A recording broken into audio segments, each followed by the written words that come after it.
नमस्कार, मी सुलेखा तळवलकर दिल के करीबमध्ये तुम्हा सगळ्यांचं अगदी मनापासून स्वागत करते.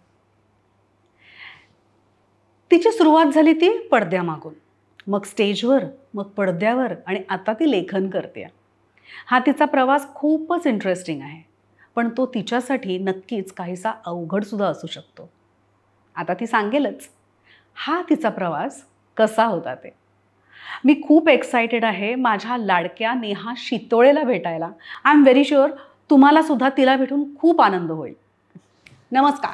नमस्कार. वेलकम टू दिल के करीब. Thank you so much. आणि मी फक्त बोलायला असं नाही म्हणाले की आय एम व्हेरी एक्सायटेड, पण खरंच नेहा तुला आठवते मला असं वाटतं तुझी सुरुवात गोजीरवाण्या घरातपासून झाली होती.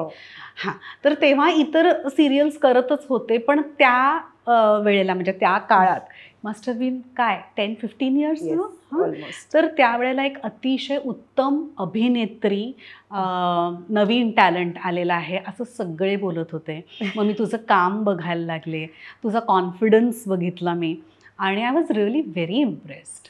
आणि तेव्हापासून मला तुला भेटायचंय. आणि तुला खोटं वाटेल, मला कायम मी काम जेव्हा बघायचे तुझं, मला असं वाटायचं की काहीतरी आहे जे आपल्या दोघींमध्ये सिमिलर आहे.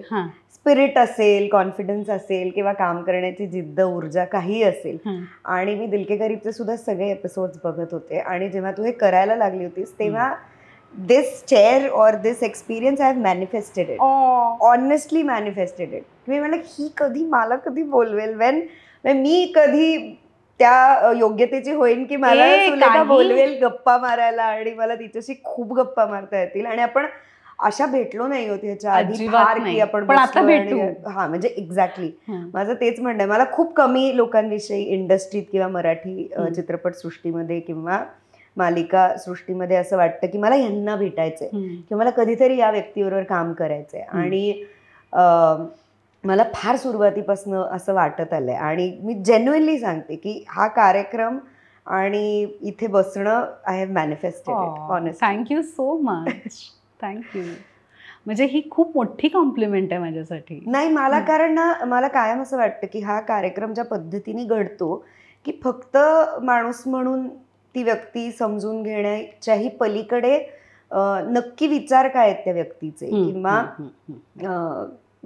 तो एक अत्यंत फेमस डायलॉग आहे की सुभाष नांगरे एक आदमी है, सरकार एक सोच. तर तसं प्रत्येक माणसातलं सरकार नक्की कोण कोण आहे आणि काय काय आहे, आणि ते खरंच मग मनापासून बोललं जातं. आणि मग नाव जे आहे दिल के करीब हे खूप सार्थ वाटतं मला या कार्यक्रमात. आणि मला खूप बरं वाटलं की नेहा शितोळे माझ्याकडे येणार आहे दिल के करीबमध्ये. आणि मी ड्राईव्ह करताना तुला जेव्हा फोन केला तेव्हाच मी खूप एक्सायटेड होते. आणि तुलाही माझ्या आवाजातून कळलं असेल. त्यानंतर आम्ही मेकअप हेअर करताना ज्या बॉन्ड झालो, म्हणजे कोणी म्हणणार नाही फर्स्ट टाइम भेटतोय. एक्झॅक्टली. म्हणजे आपण काम नाही केलेलं एकत्र, किंवा आपल्या एकंदरीत आपले विचार काय आहेत, लोकांविषयीचे असतील, स्वतःच्या कामाविषयीचे असतील, जगण्याविषयीचे असतील, हे कधीच आजपर्यंत असं म्हणजे वेळ नव्हती आली की आपण शेअर केलेत. पण ते मला कायम असं वाटायचं की कुठेतरी सिमिलर असतील, किंवा काहीतरी एक ते जाणवतं ना आपल्याला लांबून सुद्धा एखाद्या माणसाविषयी की हिचं माझं काहीतरी जुळणारच आहे. व्हायब्रेशन्स म्हणतात. व्हायब्रेशन्स. अगदी. आणि काही काही वेळेला असंही होतं की समोर माणूस असतो, आपण काम करत असतो त्याच्याबरोबर, पण नाही होत काही, आणि आपण किती प्रयत्न केला तरी नाही होत. म्हणजे आपण खूप म्हणतो की नाही आपण काम करतोय, लेट्स बी प्रोफेशनल, आपण काम करूयात आणि सोडून देऊयात, कामापुरताच संबंध ठेवूयात. पण ते लांब असतील, काम नसेल, ओळख नसेल तरी मला असं फार वाटतं की नाही मला ह्या व्यक्तीबरोबर मैत्री करायला आवडेल किंवा ह्या व्यक्तीला भेटायला आवडेल, जनरल चिल करायला. असंही नाही की काम काम काम. पण मला जनरली खूपच भारी वाटलं आपण बोलायला लागल्यावर. मी आले तेव्हा मला असं वाटलं होतं की मला माहित नाही तू कसं रिसीव्ह करशील किंवा तू किती ओपन अप होशील किंवा बोलशील, पण दिस वॉज फन. म्हणजे ओके, मला तुझ्याशी खूप गप्पा मारायच्या, म्हणजे खूप काही गोष्टी मला तुझ्याबद्दल जाणून घ्यायच्या. राईट फ्रॉम तू अभिनय करताना काय विचार करतेस की आम्ही एंड रिझल्ट बघतो, आणि तो मला इतका आवडतो की मला नेहमी ना एक उत्तम कलाकाराचं जेव्हा मी काम किंवा ॲक्टिंग बघत असते तेव्हा मला आवडतं हा विचार करायला किंवा त्या व्यक्तीला विचारायला की तू विचार काय करतेस, कारण शेवटी जो एंड रिझल्ट असतो जो आपल्याला दिसतो तो इथून सुरुवात होते. सो असे खूप प्रश्न आहेत तुझ्यासाठी, पण तू दिल के करीब मध्ये आली आहेस, तुला डेफिनेटली माहित असेल की तुझं स्वागत भरपूर गिफ्ट्स देऊन करू आणि मग गप्पांना सुरुवात करू. सो नेहा, हे 2 गिफ्ट्स आहेत. ओके. ही जी बाहेरची बॅग आहे ती आपली एक मैत्रीण आहे अनु शर्मा म्हणून. अबळ नाही सबळ हा तिचा एनजीओ आहे. न्यूरो डायव्हर्जंट यंग ॲडल्टसाठी तिने सुरू केलेला आहे सुरतमध्ये. कधी सुरतला जाणं झालं शूटिंगसाठी किंवा काही कामासाठी तर प्लीज व्हिजिट. आणि ही पोरं इतकी गोड आहेत ग सगळी आणि प्रेमाने करतात ह्या बॅग्स आपल्यासाठी. सो त्याने किती छान असं दिल के करीब खूपच भारी आहे पेंट केलंय. Very nice. आणि असे काही काही खूप कमी वेळा असतात की बॅग्स फ्रेम कराव्याशा वाटतात, पण खूपच मस्त आहे. क्यूट ना. नाही, आणि मला त्यांचा मोटो पण आवडला. काय, अबल नाही सबळ. ते महत्वाचं आहे. आणि अगेन म्हणजे मी बऱ्याचदा असं म्हणते सुद्धा की मला धाकड असं म्हटलं लोकांनी, बट दॅट वॉज बिकॉज माझ्या आयुष्यात अशा अनेक स्त्रिया होत्या ज्यांनी मला उदाहरणांनी दाखवून दिलं की आपण स्त्री असलो तरी किती चांगलं काम करू शकतो. आणि बऱ्याचदा आत्ता म्हणजे नजीकच्या काळात सुद्धा जेवढ्या लोकांबरोबर काम करण्याचा योग आला त्याच्यात बायकाच अशा पद्धतीची कामं आणि मला असं वाटतं जबाबदारी घेण्याची एक इनहेरंट जी आपल्यामध्ये वृत्ती आणि ताकद असते त्याच्यामुळे करू शकतात त्या. पण ठीक, फारच मस्त आहे. आय एम हॅपी की ते एक स्त्री चालवतीये ती एनजीओ. फारच भारी. ही एक टसर सिल्क आहे. आपली एक दिल के करीब मैत्रीण आहे मोहिनी शिंदे. आणि तिच्या ब्रँडचं नाव आहे शिनेल. ओके. सो तिने तुझ्यासाठी ही साडी गिफ्ट म्हणून पाठवली आहे. अरे थँक्यू सो मच. मला साड्या भयंकर आवडतात. म्हणजे माझं जेव्हा लग्न झालं तेव्हा अर्थात मी किती 23-24 वर्षांची होते आणि घरचे संस्कार म्हणा किंवा बाकी काही म्हणा, स्मिता पाटीलचे सिनेमे खूप बघितलेले होते आणि उंबरठा आणि असं सगळं. त्यामुळे माझं असं उगाच एक अशी फॅन्टसी होती की लग्न झाल्यावर मी फक्त कॉटनच्या साड्या नेसणार आणि तशी राहणार. आणि सुदैवानी दुर्दैवानी लग्न झाल्यानंतर मी मालिका करायला लागले आणि रोज इतक्या साड्या मी सेटवर बदलल्या की आजपर्यंत आता असं झालंय की साड्या मी खूप निवडक वेळांना नेसते. पण मी अशी आहे की मला आज वाटलं की आज मला साडी नेसायची आहे आणि मला काहीही काम नाहीये आणि मी फक्त काय मैत्रिणीला भेटायला जाणार आहे किंवा पुण्यामध्ये एक कॅफे आहे जिथे मी काम करत बसते कारण वातावरण छान आहे, लिहायला मजा. सो मला तिथे जाऊन लिहित बसायचं. इट्स यमी नावाचं एक कॅफे आहे. इंटरेस्टिंग कॅफे आहे ते खूपच. आणि तिथे खूपच सगळ्या मराठी कलाकारांचं कौतुक होतं त्या कॅफेच्या ओनर्स कडनं. पण आपण जाऊ एक दिवस. अगदी जाऊया. तू पुण्यात आलीस ती सांग मला. आत्ता मध्ये अशोक मामांबरोबर मी जेव्हा काम करत होते ते सुद्धा पुण्यात आले होते, त्यांनाही मी म्हटलं होतं की आपण तिथे जाऊया. आणि मी तिथे काम करायला म्हणून फक्त जरी जाणार असेल ना 5-6 तास तरी मी साडी नेसू शकते. आणि मला साडी नेसून अरे बापरे आवरताच येत नाहीये, चालताच येत नाहीये. मी साडीच्या खाली स्पोर्ट शूज घालून व्यवस्थित मला हवं तसं मनोवर करू शकते स्वतःला. त्यामुळे मला साड्या भयंकर आवडतात. आणि थँक्यू सो मच. आणि तुझी फार सुंदर आहे साडी. म्हणजे मला एक तर चंद्रकोर भयंकर आवडते पण फारच सुंदर आहे. हा रंगही फार. ही कॉटन सिल्क मिक्स आहे साडी आणि ही आहे साजिरी साडीज, ब्रँडचं नाव साजिरी साडीज. आपली एक आणखीन दीपाताई चेवलकर, दिल के करीब मैत्रीण. आणि पार्ल्यातच त्यांचं शोरूम आहे आणि त्या स्वतः तर आपल्या दिल के करीब आहेतच पण फुल ऑफ लाईफ. आणि तिच्याकडे शॉपिंग करायचं म्हणजे चंगळ असते. उत्साहाने दाखवणारी माणसं असतील तरी मजा येते. तू आज आहेस इथे पार्ल्यात तर जाऊन येते. नक्की जाऊन. फारच सुंदर आहे. मोहिनीची स्पेशालिटी काय माहितीये, तिने अलीकडे साडी भिशी सुद्धा चालू केली आहे. म्हणजे काही आपल्या मैत्रिणी अशाही असतात ज्यांना एका वेळेला मे बी 25-30 हजाराची लाखभर रुपयाची साडी नाही परवडणार, तर मग त्याच्यासाठी भिशी सुद्धा अवेलेबल आहे. अरे हे खूप भारी आहे. कारण मला बऱ्याचदा असं वाटतं की एखादी साडी आपण सुद्धा फंक्शनला किंवा कुठल्या इव्हेंटला नेसलो की त्याच्यानंतर आपल्याला ती लवकर नाही परत नेसता येत. बरोबर आहे. किंवा असं होतं की खूप दिवसांनी नेसू शकतो आणि मग ती पडून राहते.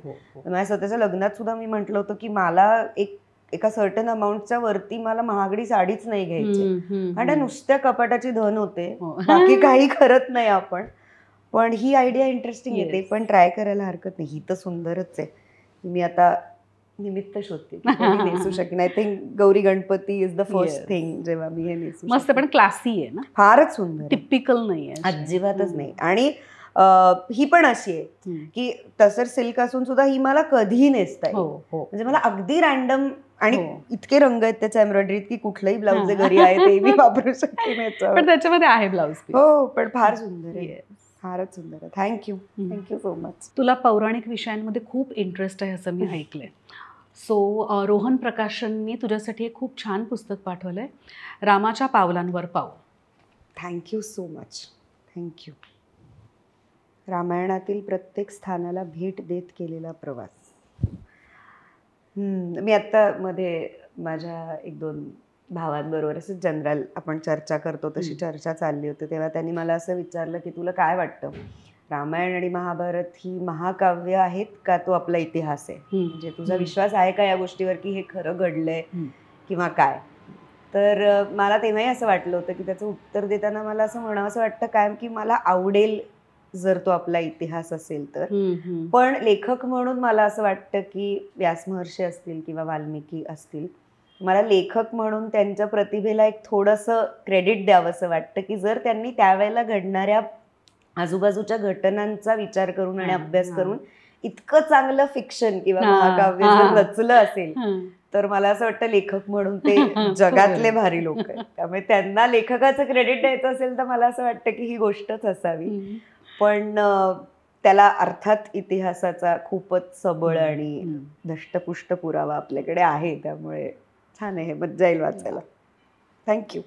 आणि RDK 20 हा जर का कुपन कोड दिलके करीबच्या सगळ्या प्रेक्षकांनी वापरला तर त्यांच्यासाठी आहे 20% डिस्काउंट रोहन प्रकाशनच्या सगळ्या पुस्तकांवर. वा, RDK 20. आणि मला आत्ता असं वाटतं ना, मला पुस्तक कोणी दिलं की इतकं बरं वाटतं, कारण आजकाल किंडलमुळे म्हणा किंवा गुगलमुळे म्हणा पेपरबॅक पुस्तक हातात घेऊन वाचणं, म्हणजे अजून प्रकाशनं आहेत आणि ते पुस्तकं छापतायत ह्याचंच मला खरं तर आधी कौतुक वाटतं. कारण नाहीतर हातात पुस्तक घेऊन वाचणं हे आजकालच्या जनरेशनला एक तर माहितीही नाहीये, त्यांना बऱ्याचदा वाचताच येत नाही. म्हणजे अनेकदा काम करताना सुद्धा लक्षात येतं की बरेचसे कलाकार, मला वाईट वाटतं या गोष्टीचं की बरेचसे मराठी कलाकार मराठी भाषेत काम करताना असं म्हणतात की आम्हाला मराठी म्हणजे देवनागरी वाचता नाही येत, आम्हाला रोमन लिपीमध्ये MAZA माझा असं टाईप करून द्या, विच इज व्हेरी अनफॉर्च्युनेट. पण वाचायला पाहिजे. थँक्यू. आत्ता आपण जिथे बसलोय तो आहे द प्रधा स्टुडिओ. शिल्पा आपटे आणि मेधा गलगले अशा 2 बहिणी आहेत, त्यांचा हा स्टुडिओ आहे. आणि हा त्यांनी आपल्यासाठी दिलके करीब कॉर्नर असा केला आहे. नाही, इट्स व्हेरी एस्थेटिक, खूपच छान गोष्टी आहेत. आणि आय थिंक हे पण पेंट केलं. हो, सगळं तुला इथे जे काही दिसतंय ना ते सगळं त्यांनी हँड पेंटिंग केलंय, हँड क्राफ्टेड आहेत काही गोष्टी. ही पण आयडिया फार मस्त आहे. आयडिया फार मस्त. मला आणि खूप रंग आवडतात घरात सुद्धा किंवा अदरवाईज सुद्धा. म्हणजे मी चहाचे कप किंवा ते ग्लासेसचा एक सेट मिळतो ना, तो सुद्धा 7 रंगांचा मिळाला तर घेऊन येते, असं असतं एका रंगापेक्षा. आणि आय एम व्हेरी हॅपी की खूप कलरफुल जागा आणि त्यामुळे वाईब पण खूप पॉझिटिव्ह, खूप छान वाईब्स आहेत. आणि हा स्टुडिओ ती रेंट आउट सुद्धा करते. अच्छा. म्हणजे आपल्या तालमींना म्हणा किंवा काही गाण्याच्या तालमी असतात, नाटकाच्या तालमी असतात, काही एक्झिबिशन्स असतात, त्यासाठी जर का तुम्हाला सगळ्यांना रेंट आउट करायचा असेल द प्रधा स्टुडिओ, तर डिस्क्रिप्शनमध्ये शिल्पा आणि मेधाचे नंबर सुद्धा आहेत. आणि आजकाल अनेक म्हणजे फक्त ॲक्टर्सच नाही पण इन्फ्लुएन्सर्स आहेत, गृहिणी आहेत की ज्या खूप छान तयार होऊन आणि छान त्यांना फोटोशूट्स करायचे असतात. तर मला वाटतं कोणाला जर फोटोशूट करायचं असेल तरी सुद्धा छान जागा आहे. तरी पण छान आहे. आणि फक्त हा आहे पार्ल्यामध्ये. तर मगापासून तुम्ही ऐकत असाल प्लेन्सचा आवाज. आहे होप त्याच्यामुळे तुम्हाला त्रास होत नाहीये. तसे आमचे माईक्स चांगले आहेत. नाही. आणि आमचा दोघींचा आवाजही फारच खणखणीत आहे, त्यामुळे तोही काही प्रश्न नाही. ओके, आपली आणखीन एक मैत्रीण आहे साताऱ्याची, डॉक्टर आरती सोमण. आणि निसर्ग हर्ब्स हा तिचा हर्बल प्रॉडक्टचा ब्रँड आहे. बरं. ती स्वतः आयुर्वेदिक डॉक्टर आहे आणि तिने तुझ्यासाठी काय काय पाठवलंय. हेअर ऑइल आहे. तुझं केस खूप छान आहे. तर थँक्यू. खूपच सुंदर आहे. मी खरं तर नाही लावत तेल, पण हे जे आहे ते मी लावीन आता, कारण मधल्या काळात मी जरा माझ्या केसांबरोबर वाईट वागली आहे. कलर बिलर करून थोडंसं घालवलंय त्यांचं काय काय, त्यामुळे हे गरजेचं आहे माझ्यासाठी. बिकॉज त्यांचं म्हणणं आहे restores hair shine and softness खूप गरजेचं. आणि सगळे प्रॉडक्ट्स उत्तम आहेत. नीम टूथपेस्ट आहे त्यांची. नाईस. नीम त्रिफळाचं मला चव फार आवडते. फेस ऑइल आहे. ओके. स्क्रब्स आहेत. हा फेस स्क्रब आहे आणि बॉडी स्क्रब आहे. उठण्याचं आहे. ओके. हे मला अगदीच वापरण्यासारखं आहे, कारण मी ॲक्च्युली साबण नाही वापरत. मी उठणं वापरते. अंघोळ करायला, किंवा माझ्याकडे जो साबण आहे तो पण तो उठण्याचा आजकाल येतो ना, तसा वाला आहे, ज्याला एका बाजूला खरखरीत असतो की ज्याने स्किन आणि हे निघून जाते. त्यामुळे हे माझ्यासाठी फारच उपयोगाची गोष्ट आहे. थँक्यू. आणि त्यांची काही आयुर्वेदिक औषधं सुद्धा आहेत. मी स्वतः माझ्या आर्थरायटिससाठी त्यांचं नर्तना ऑइल वापरते. नर्तनाचं कॅप्सूल्स वापरते. आणि बॅकोझेन म्हणून आहे, हे तिने तुझ्यासाठी पाठवलं आहे. बॅकोझेन इज बेसिकली आपलं ब्रेन शांत करायला. आणि जे मला असं वाटलं मला खूप गरजेचं आहे म्हणून तिने मला प्रिस्क्राईब केलं होतं. नाही, मलाही खूप गरज आहे. आणि Neha, it is working wonders for me. खूप छान शांत वाटतं. त्या नावामध्ये झेन आहे. एक्झॅक्टली. आणि मला बॅकोझेन नाव बघून असं वाटलं की कदाचित बॅक पेन वगैरे साठी असेल, बट हा खूपच इंटरेस्टिंग हे आहे आणि चांगली गोष्ट आहे. मला मायग्रेनचा त्रास आहे एनिवेजच, आणि हो अगदी मी तिच्याशी बोलून जर असेल काही, कारण ॲलोपॅथीची मायग्रेनची औषधं फारच म्हणजे they take a toll on your health. खूप जास्ती मायग्रेन अटॅक ज्याला म्हणतात ना, ज्याच्यामध्ये लाईट्स नको वाटतात किंवा आवाज नको वाटतो कुठला, तर ते खूपच हानिकारक आहे. कारण आपण जिथे काम करतो तिथे मोठाले लाईट्स आणि आवाज, आणि काही आपले को-ॲक्टर्स असे असतात की ज्यांना सांगूनही ते शांत नाही बसू शकत. नाही, आणि काही वेळेला काय होतं, तर आमच्या सेटवर, अशोक कुमारच्या सेटवरती लहान मुलं आहेत आणि लहान मुलांना कसं म्हणजे ओरडता पण येणार नाही, आणि काही वेळेला असं होतं की मला खूप झोप आलेली असते आणि त्यांना त्याच वेळेला दंगा करायचा असतो आणि दंगा चालू असतो. पण दॅट्स ऑल्सो फन. पण ते लहान आहेत म्हणून आपण सोडून देऊ शकतो. बरं, आपण आता एक वेगळं ह्याच्यानंतर एक वेगळं भेटणं आपल्याला गरजेचं आहे असं माझं लक्षात येतं. सध्या निसर्ग हर्ब्सचे हे मी घेईन, कारण डोकं शांत अशाच वेळांना ठेवणं खूप छान वाटतं. Trust me. आणि मला ते कायम एक बरं वाटतं की समोरच्या माणसाने स्वतः करून जर आपल्याला तो सांगत असेल ना, मग विश्वास वाटतो की हा चल तू केलंस ना. त्यांच्या निशा नावाच्या गोळ्या आहेत. स्लीपिंग पिल्स नाही म्हणता येणार, पण झोप शांत लागते. त्याही मला गरजेच्या आहेत, कारण मला शांत अशी लागते पण कमी वेळ लागते, थोडा जास्ती वेळ. 5 तासांनी जाग येतेच आणि मग पण परत काहीतरी रील्स बघायला लागतो, मग तास दीड तास त्याच्यात जातो, मग झोपलं जातं. सो सलग झोपेची जी एक असते ना सवय किंवा गरज, निशा ट्राय कर. ओके. आणि एकदा डॉक्टरांशी बोलून घे आरती. हा, अगदीच. आता ह्या निमित्ताने कनेक्ट झालो आहोत बऱ्याच लोकांची किंवा बऱ्याच गोष्टींची. सो मला असं वाटतं की चांगलंच येते. म्हणजे मला हे खूप मजेशीर वाटतंय की सगळ्या ह्या बायका आहेत आणि किती वेगवेगळं काय काय काय सगळ्या जणी करतायत. आपण करतच असतो, पण रॅन्डम क्षेत्रातलं कोणीतरी काहीतरी इंटरेस्टिंग करतंय म्हणल्यावर पण मजा येते ऐकायला. आपली आणखीन एक दिलकेकरी मैत्रीण आहे निलिमा अमित, जी स्वतः एक रेकी हीलर आहे, थीटा हिलिंग करते, लाईफ कोच आहे. तिने तुझ्यासाठी क्रिएटिव्हिटी आणि पॉझिटिव्हिटीसाठी ग्रीन ॲव्हेंचरिन पाठवलं आहे.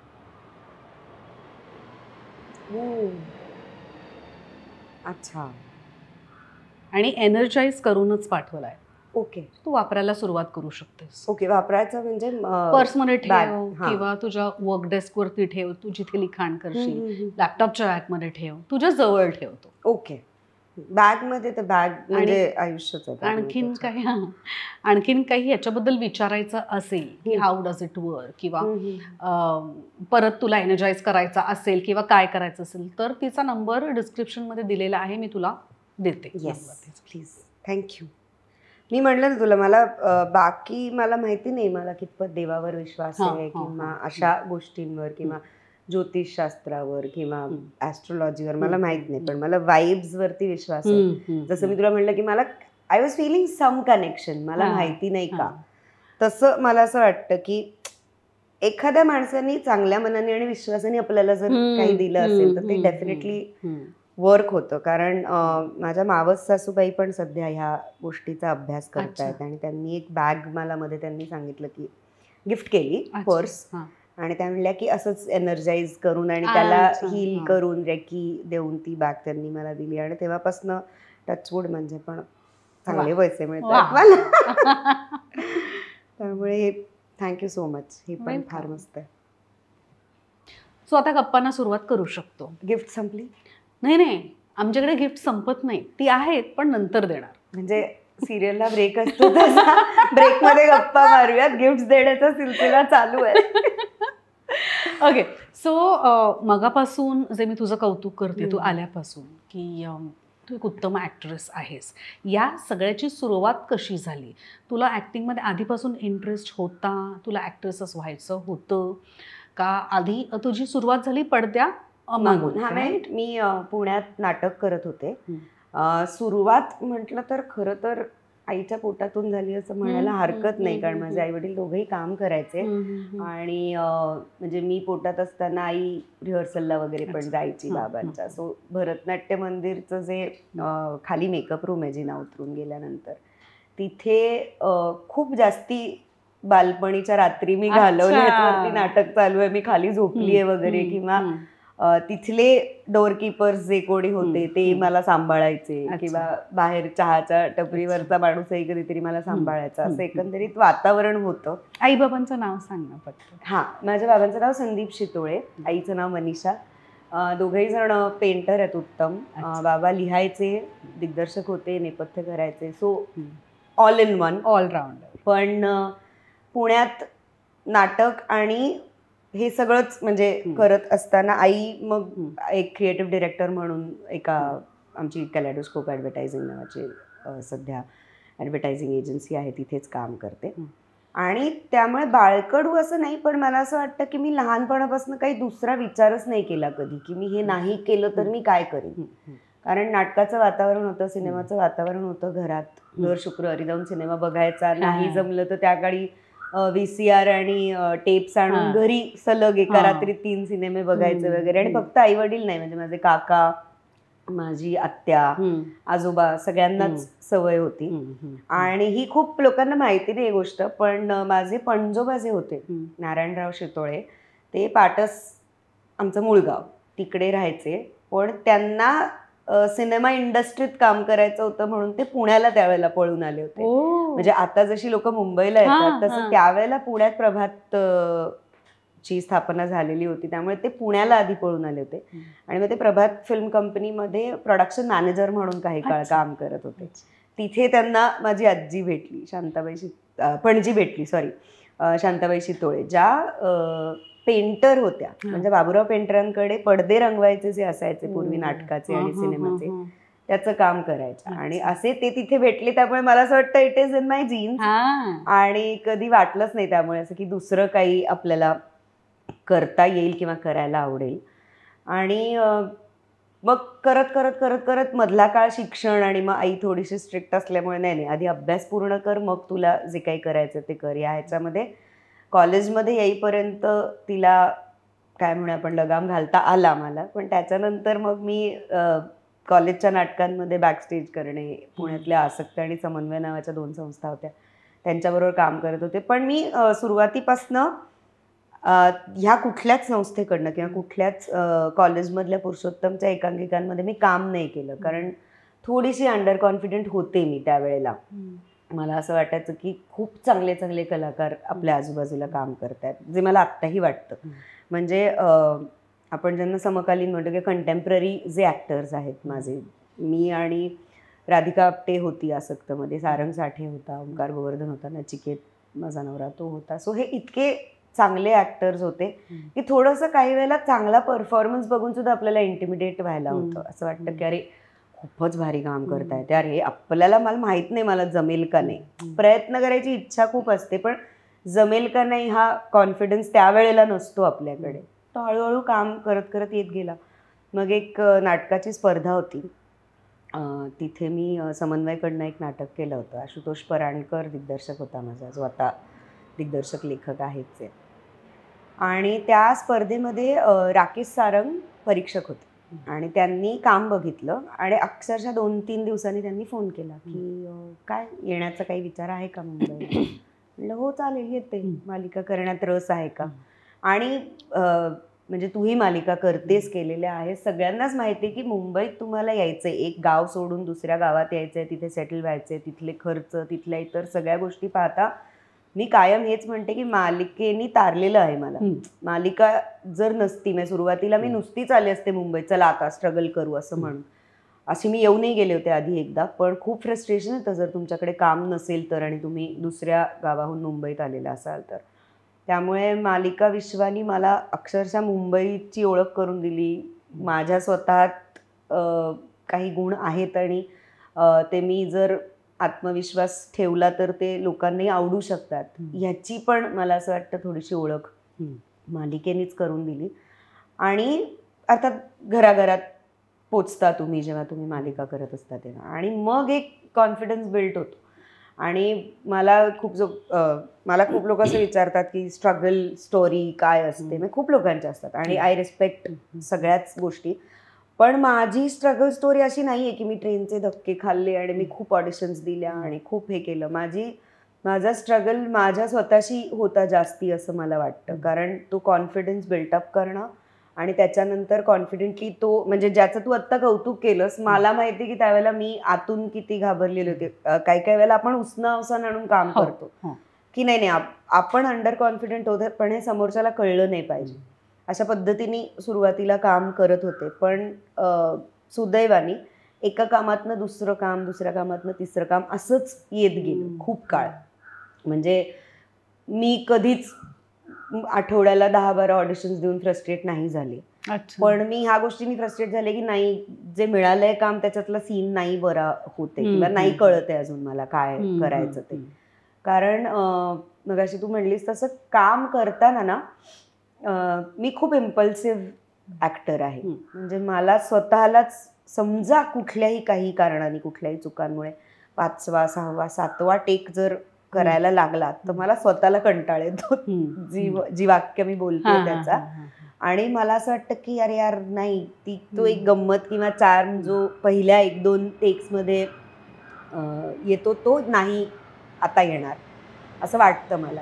त्यामुळे मी अशी खूप रिहर्सल करून किंवा मेथड किंवा रोलचा अभ्यास, आणि मग नाही का आता मी जाऊन बघते आणि लोक ऑब्झर्व आता करते, कारण मला तसं कॅरेक्टर मिळालंय. तर तसं नाही होत माझ्याकडनं. मी ऑल ओव्हरच किंवा इन जनरलच आयुष्यात इतकी सतत मला आवडतात माणसं किंवा माणसांना भेटायला, नवीन माणसांना भेटायला, नवीन जागा एक्सप्लोअर करायला, किंवा साधं रिक्षातनं मी खूप अंतर असतं, म्हणजे मुंबईत 1-1-1.5 तास ट्रॅफिकमध्ये रिक्षामध्ये जातो. सो मला साधारण त्या 1.5 तासात त्या रिक्षावाल्याची पूर्ण बॅकस्टोरी माहिती असते की काय झालंय, त्याचं लग्न झालंय का, त्याला किती मुलं आहेत, कारण त्यालाही वाटतं माझ्याशी गप्पा मारायच्या आणि मला आवडतंच.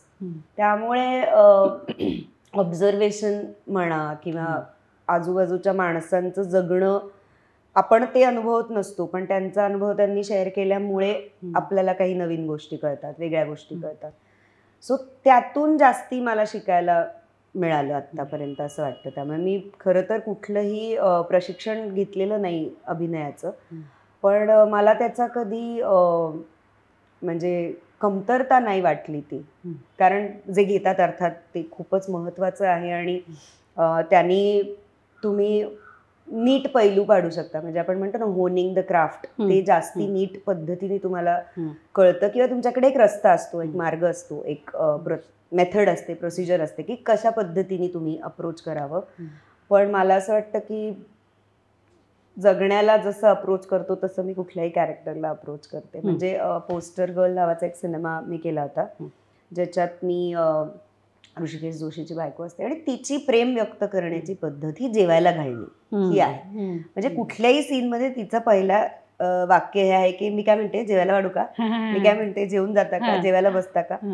तर माझी काकू आहे, सख्खी काकू, ती आहे ती बाई, हे मला माहिती आहे. कारण तिच्याकडे कधीही गेलं तरी तिचं पहिलं असतं की हा तू आलीस ना, आता 11 वाजता जाऊ दे, रात्री 11 वाजता काय करू खायला, जेवून जा, जेवल्याशिवाय जाऊ नको. सो हे आहेत आपल्या आजूबाजूला ही सगळी, मी पण येते काकू, नाही अशी माणसं आहेत आपल्या आजूबाजूला. आणि कधीतरी पटकन असं एक सिमिलॅरिटी त्या दोन कॅरेक्टर्स मध्ये जाणवते आणि असं वाटतं की हा हे आहे ना, हे माझ्या काकू सारखं आहे. मग काकूच्या काही ट्रेड्स जे ऑब्झर्व केलेले असतात त्या तिथे वापरल्या जातात. किंवा ते स्पिरिट पकडणं मला महत्वाचं वाटतं. सो त्या बाईचं स्पिरिट हे आहे की ती प्रेमाने सगळ्यांना खायला घालते आणि तिची लव्ह लँग्वेजच खायला घालणे ही आहे. सो मग ते मी दुसरीकडे कुठे बघितलंय तर मी तशी हाडामासाची जिवंत व्यक्ती पाहिली आहे ना. मग हिचं स्पिरिट तिचं स्पिरिट एकत्र माझ्यात आणून काय त्याची गंमत होईल हे बघायला मला फार आवडतं. आणि मी कायम गमतीने म्हणते की तू कोण व्हायचं होतं लहानपणी किंवा कोण होणारला असं आपण विचारतो. मला असं वाटतं की ऍक्टर झाल्यावर तुम्हाला वाटेल ते होता येतं ना.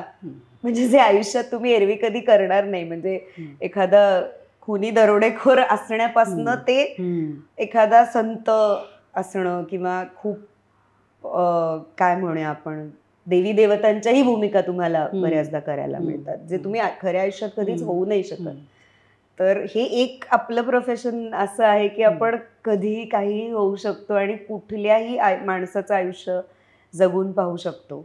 माणूसच नाही, प्राण्यांचंही. किंवा मायथॉलॉजी मला आवडते, मी म्हटलं तसं मायथॉलॉजिकल कॅरेक्टर सुद्धा आपण जगून बघू शकतो. तर मला फार गंमत वाटते ह्या गोष्टीची. पण तुला खरंच कोण व्हायचं होतं लहानपणी? मी म्हणलं ना, मी विचारच नाही केला दुसरा. मला गोष्ट सांगायची होती, एवढं मला कळत होतं की मला गोष्ट सांगायची आहे. मी खूप गोष्टी ऐकल्या सुद्धा लहानपणी, आजी आजोबांकडनं, आई वडिलांकडनं, काका काकूंकडनं. आणि मला ते आर्ट ऑफ स्टोरी टेलिंग किंवा मग ते कुठल्याही प्रकाराने असो, मग दुसऱ्या कोणाची तरी गोष्ट तो सांगतोय आणि त्याच्यामध्ये मी ऍक्टर म्हणून ती गोष्ट पोचवायला लोकांपर्यंत एक माध्यम बनतीये, तेही मला चालणार होतं. किंवा मी स्वतः एखादी गोष्ट लिहितीये आणि समोरचं कोणीतरी ते वाचतंय, हेही मला चालणार होतं. किंवा मला आता असं वाटतं की एखादी गोष्ट मला डिरेक्टर म्हणून पडद्यावर आणायची आहे आणि मग ती लोकांनी पाहावी आणि त्यांनी त्यांचं ठरवावं की त्यांना ती आवडतीये, आपलीशी वाटतीये, नाही वाटत आहे. पण मी मध्ये पण एकदा म्हणाले की गोष्ट सांगणं हा स्थायी भाव आहे. किंवा खूप बोलणं पण कदाचित त्याच्यातनं येतं, कारण खूप सांगायचं असतं, खूप बोलायचं असतं, काहीतरी म्हणणं आपलं आपल्यात आपल्या अनुभवांमुळे रुजलेलं असतं, जे शेअर केल्यावर. म्हणजे जसं आपण आत्ता बोलतोय, तू मला म्हणालीस की तू त्या गोळ्या घेतल्यास, तुला तो अनुभव चांगला आला आणि तुला असं वाटलं मला सांगावं असं की तू हे प्लीज कर, दिस विल डू यू गुड. किंवा मी माझा अनुभव शेअर करतेय, बघ तुला काही उपयोग होतोय का त्याचा. सो त्याच्यासाठी मला असं वाटतं की ते आत साठलेलं खूप जे आहे ते सांगणं महत्वाचं वाटतं. मग ते कुठल्याही माध्यमातनं असेल. चित्र मला काढता येत नाही, नाच मला करता येत नाही, मला गाता येत नाही, त्यामुळे this is the only medium of expression, लिहिणं आणि अभिनय. आणि आता संधी मिळाली तर दिग्दर्शन. So this is my only way of expression असं मला वाटतं. त्यामुळे असा खरंच नाही विचार केला लहानपणापासून की काही दुसरं आपण करू का किंवा आवडेल का. पण अगदीच म्हटलं तर जेवण बनवायला मलाही आवडतं. सो बाकी ऍक्टिंगचं दुकान किंवा बाकी दुकानं बंद पडली तर खाण्यापिण्याचं काहीतरी एक चालू करायला आवडेल मला. तुझं काम आम्हाला सगळ्यांना खूप आवडतं, पण तुला कधी जाणवलं की तुला हे करायला आवडतंय पण आणि येतंय पण? आवडतंय हे कायम वाटायचंच, म्हणून मी म्हणलं ना की आवडत तर होतं, पण तो एक कॉन्फिडन्स जो लागतो तो नव्हता तोपर्यंत. पण मी मालिका करायला लागले त्या दरम्यानच देऊळ नावाचा सिनेमा मी केला. उमेश कुलकर्णींनी तो दिग्दर्शित केला होता आणि गिरीश कुलकर्णींनी लिहिलेला होता. तर त्याच्या ऑडिशनसाठी मी उमेशकडे गेले होते पुण्यात आणि त्यांनी आधी मला एका वेगळ्याच रोलसाठी बोलवलं होतं. कारण त्या ह्याच्यामध्ये त्या फिल्ममध्ये गिरीशची मैत्रीण असते, ती पिंकी नावाचं एक कॅरेक्टर होतं, तर तिच्या मैत्रिणी, तिच्या जनरल मैत्रीण असं अशा एका कॅरेक्टरच्या ऑडिशनसाठी त्यांनी बोलवलं होतं. पण मी गेले आणि मी 2-3 वाक्य बोलले आणि गिरीश आणि उमेश एकमेकांशी काहीतरी बोलले आणि त्यांनी मला असं विचारलं की तू साडी नेसून येऊ शकतेस का परत. म्हणलं हो. 5 मिनिटावर माझ्या आईचं घर होतं, म्हणजे तेव्हा लग्न नव्हतं झालं, त्यामुळे म्हणलं हां माझं घर 5 मिनिटावर आहे, मी येते पटकन बदलून साडी. म्हणलं हां ठीक आहे. तोपर्यंत बाकीच्यांच्या ऑडिशन्स झाल्या आणि मी गेले आणि मग त्यांनी मला ज्या वाक्यामुळे खरं तर देऊळमधल्या खूप लोक मला ओळखतात आणि त्याच्यावरती सध्या म्हणजे अगणित मीम्स आणि हे सगळं बनतंय की जांबुवंतराव जेवतायत, असं ते वाक्य होतं. तो सीन मला परफॉर्म करायला सांगितला ऑडिशनमध्ये आणि तेव्हा उमेश आणि गिरीश मी असं बघितलं आणि तो उमेश फक्त एवढंच म्हणाल की हां तुझं ते बसणं वगैरे छान आहे, ते ऑथेंटिक आहे सगळं.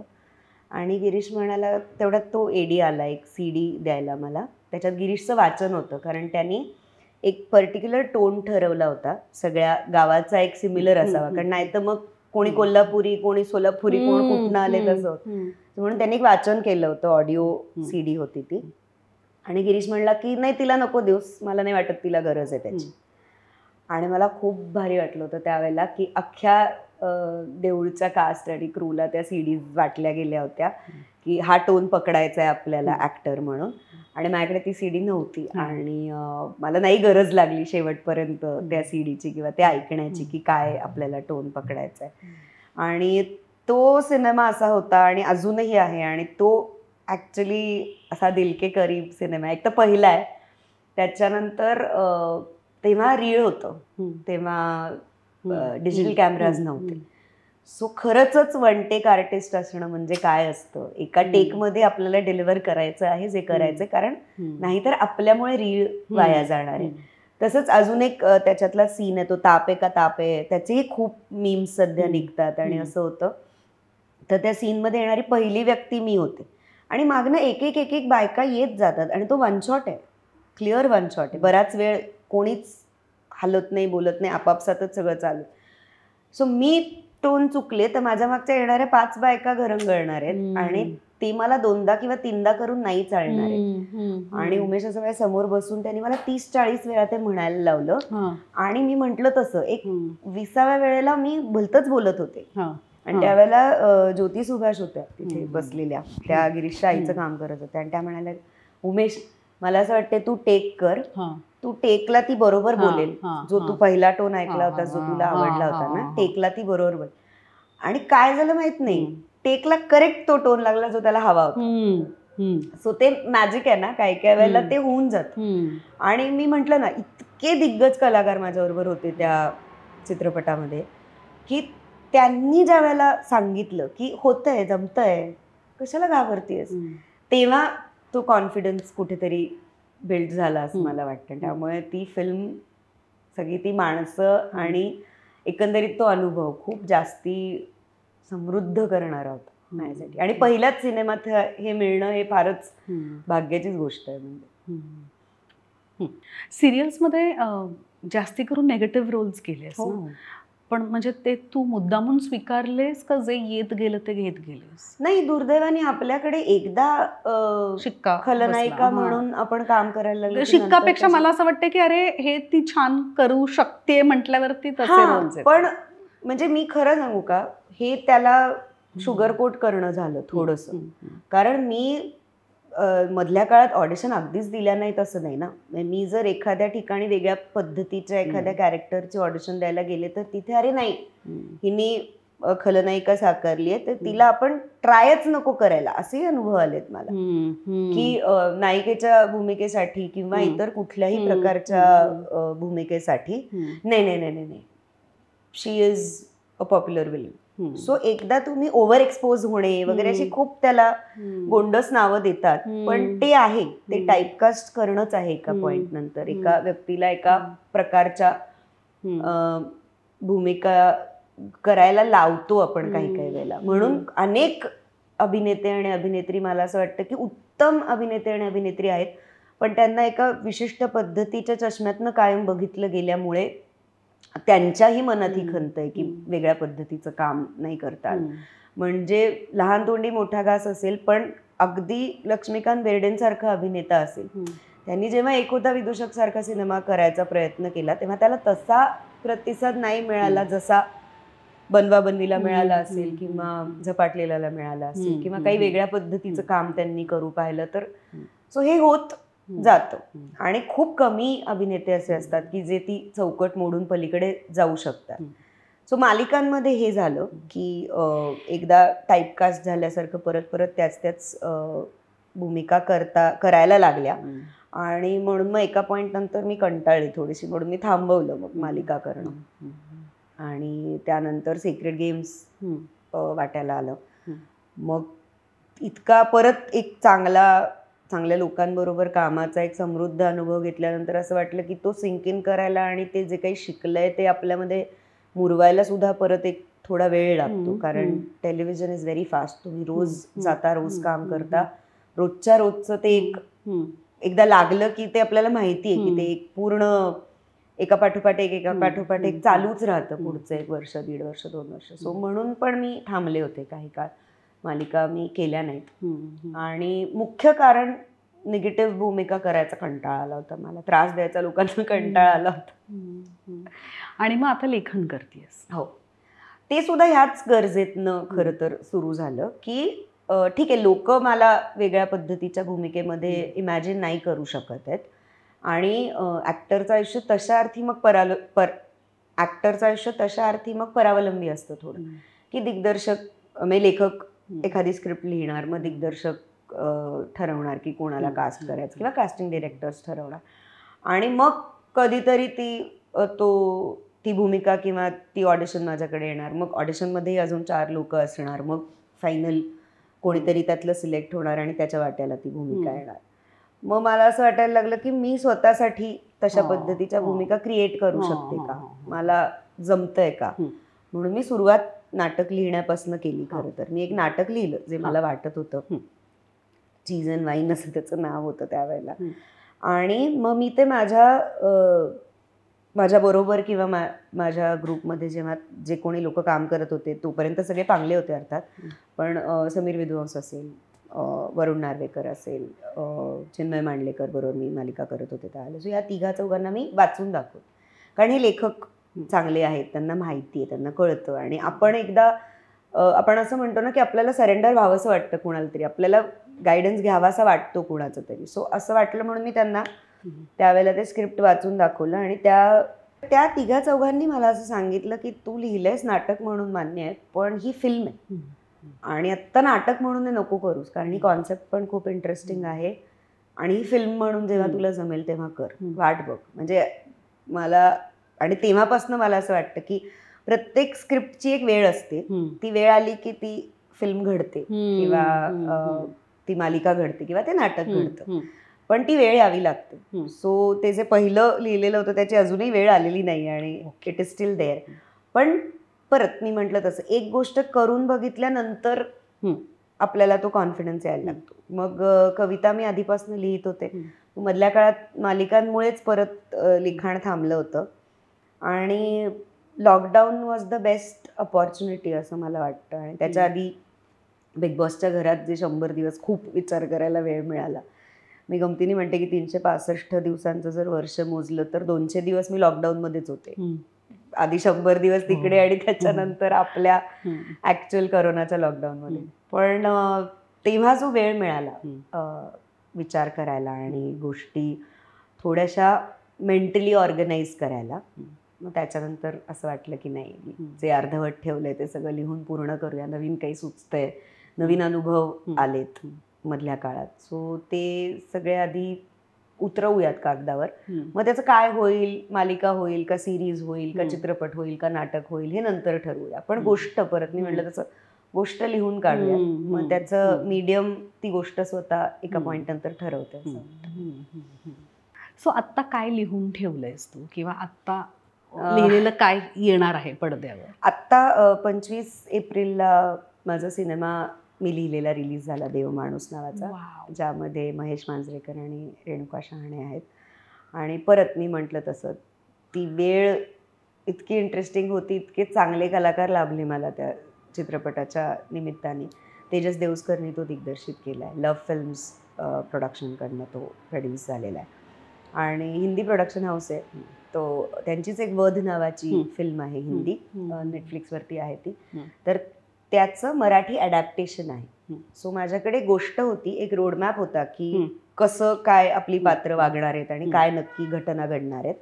पण जेव्हा गोष्ट ग्वाल्हेरमधनं आपण महाराष्ट्रात आणतो तेव्हा पात्रांच्या सवयी, भाषा आणि कॅरेक्टर पण थोड्याफार फरकाने बदलतं. सो ते सगळे योग्य ते बदल करून मग महाराष्ट्राच्या मातीत ती गोष्ट रुजवण्याचा प्रयत्न केला आणि ती फायनली रिलीज झाली आत्ता 25 एप्रिलला.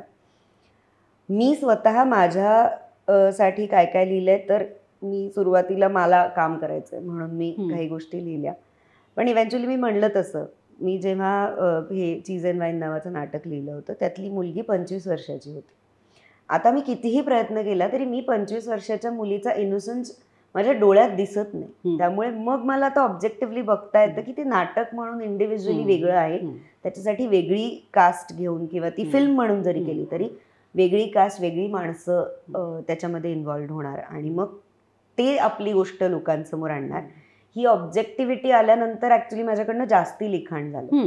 नाहीतर मीही स्वतःला एका पर्टिक्युलर इमेजमध्ये बघत होते ना, किंवा माझ्यासाठी गोष्ट लिहायची म्हणल्यावर विषय मर्यादित होतात, पात्रांची वय मर्यादित होतात. पण ते एकदा परत मी म्हटलं तसं काही काही वेळेला इनहिबिशन सुटतं आणि आपण अचानक लक्षात येतं की अरे नाही, पुढे खूप आहे हुंदडायला मोकळं मैदान. सो मग त्याच्यानंतर बऱ्याच गोष्टी लिहिल्या. आत्ता माझ्याकडे म्हणशील तर 3 नाटकं, 4 सिनेमे आणि 1-2 सिरीज ज्या जरा खूपच मोठ्या आहेत, पण त्याचा पूर्ण जो पाया आहे तो भारतीय पौराणिक कथा आणि मायथॉलॉजी, आणि अर्थात त्याच्यासाठी रिसर्च करून आणि बऱ्याच गोष्टींचा अभ्यास करून, तो रिसर्च अजूनही चालू आहे म्हणून त्या पूर्ण झाल्यात असं मी नाही म्हणत, पण हे आहे. त्यामुळे आता मी जेव्हा पिच करायला जाते माझं कुठलं प्रोजेक्ट प्रोडक्शन हाऊसेसकडे, तर अक्षरशः असंच असतं की हा पत्त्यांचा कॅट आहे किंवा ही एक बास्केट आहे, त्यातलं तुम्हाला हवं ते उचला आणि मग मी ते नरेट करते तुम्हाला, किंवा एक पत्ता खेचा आणि जो जॉनर निघेल तो मी नरेट करते. आणि असंही नाही की एकाच जॉनरच्या गोष्टी आहेत. 2-3 फिल्म्स आहेत ज्या थ्रिलर आहेत, एक पूर्ण कॉमेडी आहे, एक रोमॅन्टिक आहे. मी म्हटलं तसं मला जगताना जे जे अनुभव आलेत, ज्या ज्या भावना मी स्वतः अनुभवल्यात त्या सगळ्या लिखाणात उतरल्या. त्यामुळे एक स्पेसिफिक पद्धतीच मी लिहिते असं होत नाही. वा, मस्तच. मला कधी ऐकवशील सगळं? मला आत्ता तुला बघितल्यावर आणि आपलं बोलणं झाल्यावर असं वाटतंय की सीझन वाईज मला खरं तर तुला ऐकवायला आवडेल, कारण ती एक आई आणि मुलीची गोष्ट आहे आणि ती तुला आवडेल ऐकायला. आणि तू लिहिलेलं सगळंच ऐकायला खूप आवडेल. नक्की. आपण आता एक वेगळं सेशन करू आणि मग तिकडे हा इंटरव्ह्यू संपल्यानंतर आणि आपण एक दिवस बसून ऐकूयात सगळंच. सो आता माझा सगळ्यात फेवरेट मुद्दा, बिग बॉस. खूप लोकांचा तो फारच फेवरेट आणि आवडीचा आणि जिव्हाळ्याचा विषय असतो. आणि माझाही आहे. तुझा सीझन? नाही, माझाही आहे. कारण मी म्हटलं तसं खलनायिका म्हणून किंवा पात्र म्हणून किंवा त्या पात्राच्या नावाने तोपर्यंत ऑलमोस्ट महाराष्ट्रातली सगळी लोक ओळखत होती, पण माणूस म्हणून नव्हतं कोणी ओळखत मला. लोकांना माहिती नव्हतं मी कशी आहे, काय वागते. म्हणजे बिग बॉसचे जे मेकर्स आहेत, इंटरव्ह्यूज होतात तुमचे आधी, तुम्हाला चॅनलमध्ये जायला लागतं आणि तुम्ही भेटता आणि बोलता, आयुष्याविषयी बोलता, अनेक गोष्टी होतात. सो तेव्हा सुद्धा त्यांचे माझ्याविषयी खूप गैरसमज होते असं मला जाणवलं जेव्हा मी इंटरव्ह्यूला गेले होते तेव्हा. म्हणजे काय आपण ज्या क्षेत्रात काम करतो तिथे gossips are very easily available, त्याच्यामुळे असतील. किंवा माझी एक इमेज बनवली होती त्यांनी की ही अशी असणार आहे, ही अशी असेल. म्हणजे मला आज जाताना असं ते म्हणाले होते की तू अशी खूप धचा मा करणारी किंवा खूप मॅनिप्युलेटिव्ह व्यक्ती आहेस असं आम्हाला वाटतं. मी म्हटलं असं का वाटतं तुम्हाला? ते म्हणाले नाही आम्हाला सांगितलंय कोणी कोण. मी म्हटलं मग ज्यांनी सांगितलंय त्यांना विचारा की का वाटतं त्यांना असं की मी मॅनिप्युलेटिव्ह आहे. नाही तुला असं वाटतं का? म्हणलं स्वतःला कोण असं म्हणून घेईल खरं तर, पण तरी मी खूप विचार केला त्या गोष्टीवर. म्हणलं का असं वाटत असेल? तर मला नंतर असं लक्षात आलं की I am very easy to talk to. मी म्हणलं तसं एक रिक्षावाला 1.5 तास माझ्याबरोबर त्यांनी प्रवास केला तर त्याला वाटतं मला काहीतरी सांगावं असं, किंवा he ends up telling me. तर असं बऱ्याच लोकांच्या बाबतीत घडलंय की सेटवर म्हणा किंवा एरवी कधीतरी कुठेतरी पार्टीमध्ये इकडे तिकडे बोलता बोलता काहीतरी आपली एकदम आतली गोष्ट माझ्याबरोबर शेअर केली गेली अनेक लोकांकडनं, आणि मग त्यांनाही भीती वाटते की ही बाहेर पडेल का. आणि मग त्या भीतीतनं ते असं होतं की अरे तिने काढून घेतलं माझ्याकडनं. बरंच मी विचारायला पण आली नाहीये तुला की तुला काही प्रॉब्लेम आहे का. पण हे नक्की आहे की जर मला सेटवर सुद्धा किंवा इतर कधी कुठे असं वाटलं, आपल्याला बघून कळतं की काहीतरी प्रॉब्लेम आहे, तर मी फक्त एवढं विचारते जाऊन की काही प्रॉब्लेम असेल, मदत हवी असेल तर प्लीज लेट मी. ह्याचा अर्थ तू मला येऊन सांग आणि मला तुझी सगळी सिक्रेट सांग असं काही नसतं. पण ते झाल्यामुळे कदाचित ते असं एक तयार झालं असेल की ही मॅनिप्युलेटिव्ह आहे, आणि त्यांना असं वाटत होतं की मी खूप माणसांना मॅनिप्युलेट करून खूप गेम खेळीन खूप आतमध्ये.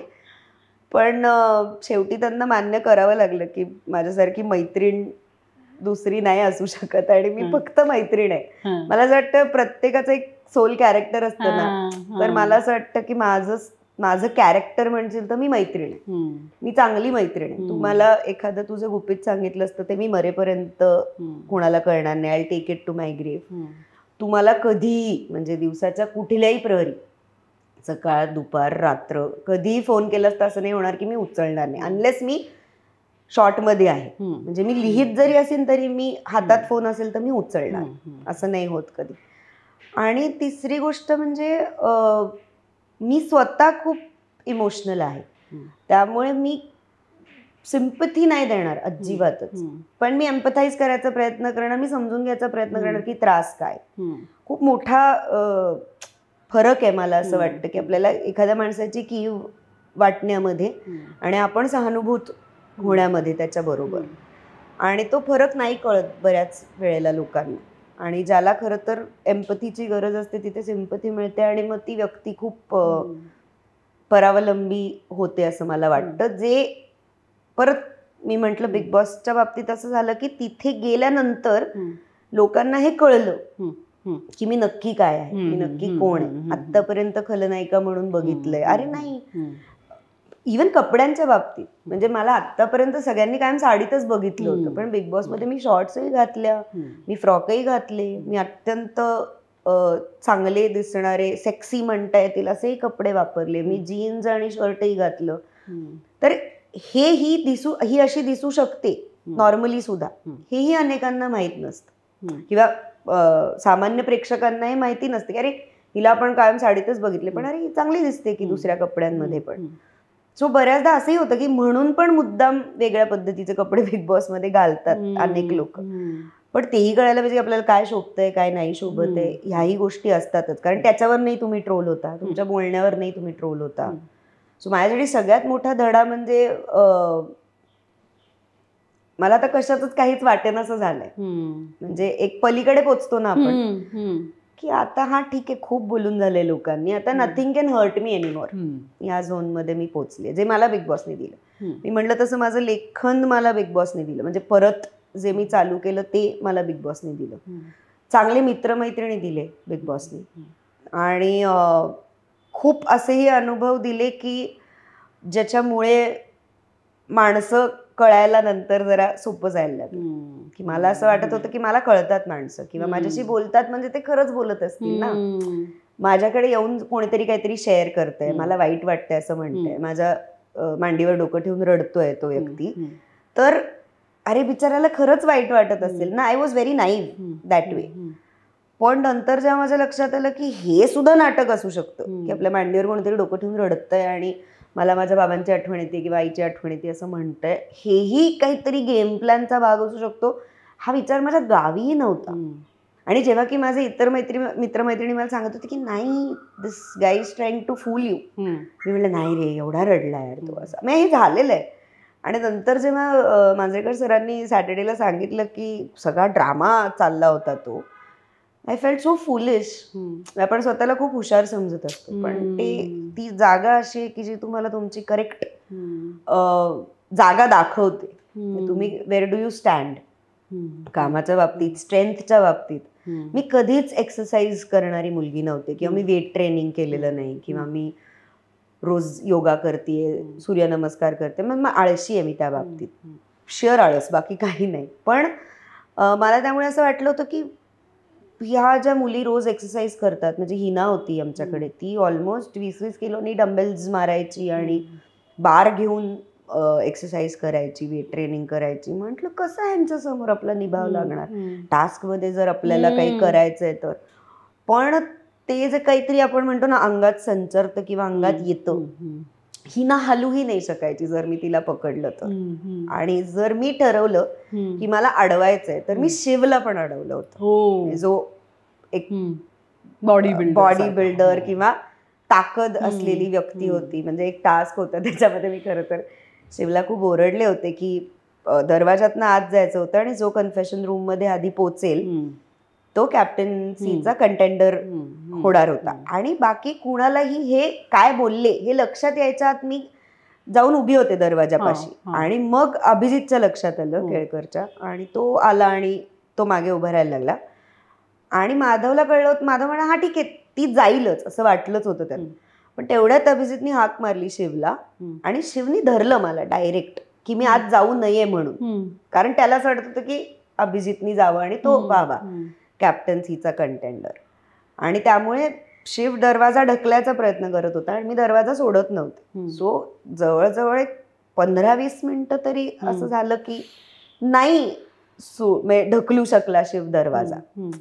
आणि दिसता नाही म्हणजे शिव आणि माझ्या दोघांच्या फिगर्स जरी बघितल्या तरी असं होतं की हे काय चाललंय. आणि नंतर मी माधवला हाक मारली, कारण मी असं म्हणत होते की मला अशी मदत नकोय कोणाची. पण जेव्हा ते खूप फिजिकली स्ट्रेनिंग व्हायला लागलं तेव्हा मी माधवला हाक मारली की माधव तू फक्त शिवला बाजूला घे. आणि त्याला वाटलं की माझा हात अडकलाय दरवाजात, म्हणून त्यांनी ऍक्च्युली शिवला दरवाजा उघडायला मदत केली. आणि उलट झालं, म्हणजे मी थांबवत होते दरवाजा उघडण्यापासून आणि माधवनी अजून पुश दिल्यामुळे दरवाजा उघडला आणि अभिजित आत गेला. पण म्हणजे मला खूप भारी वाटायचं तेव्हा की आपण असं काही फिजिकल ऍक्टिव्हिटी तशी करत नाही, एक्सरसाइज करत नाही, पण आपण वेळ पडली तर इच्छाशक्तीच्या जोरावर शिवला पण टफ देऊ शकतो. ती येते कुठनं तरी तुमच्या आतमध्ये. ते स्पिरिट, मी म्हणलं तसं ते स्पिरिट असतं आणि ते आहे माझ्यात समहाव. की तुम्ही म्हणलात मला एखादी गोष्ट नाही जमणार तर मी आधी विचार करेन. बिग बॉस पर्यंत तुम्ही विचार नाही जमत आहे का, कसं नाही जमत आहे, कोण म्हणलं नाही जमत आहे, आरेला कारेड आहे. आता मी विचार करीन की इज इट वर्थ इट, म्हणजे त्याच्यात एनर्जी घालवायची. There are many other things, better things to do. आता उचकवू नाही शकत, तेव्हा उचकवू शकायचं किंवा मी उचकायचे सुद्धा. त्यामुळे अनेकांनी माझा आरडाओरडा आणि चिडचिड आणि हे सगळं बघितलं पण आहे. आणि खूप उचकवता चांगलं येतं सुद्धा काही लोकांना. सो आपण त्याला रिॲक्ट करायचं नाही हे मी तिथे शिकले. त्यामुळे आता मी हा विचार करते की is this fight worth it, you choose your on battles. तसं एखादी गोष्ट नाही तर मग मी सोडून देते आता. पण तेव्हा फुल म्हणजे कसं नाही जमत आहे बघू या झोन मध्ये. आता जर का बिग बॉसच्या सीझन मध्ये तू गेलीस तर यू विल प्ले डिफरंटली. तेव्हा सुद्धा लोक मला असं म्हणायचे की you played brilliantly, you played well. मी काय केलं, प्ले केलं म्हणजे काय केलं हेच मला माहिती नाहीये. कारण मी होते तशी वागले. मी जशी माणूस म्हणून आहे, जशी मी बाहेरच्या जगामध्ये एखाद्या सिच्युएशनला फेस करीन तसंच मी करत गेले आतमध्ये. तिथे मी जसं माझं डोकं वापरून ती सिच्युएशन सॉर्ट करायचा प्रयत्न करीन तसाच मी तो टास्क वाचून तो सोडवायचा प्रयत्न केला. It was sure logic. त्याच्यात काहीच काय म्हणा रॉकेट सायन्स काहीच नाही. एक कोडं घातलंय आणि ते तुम्हाला सोडवायचंय किंवा एक परीक्षा आहे फिजिकली तुमची आणि ती तुम्हाला पास व्हायची, हे इतकंच असतं.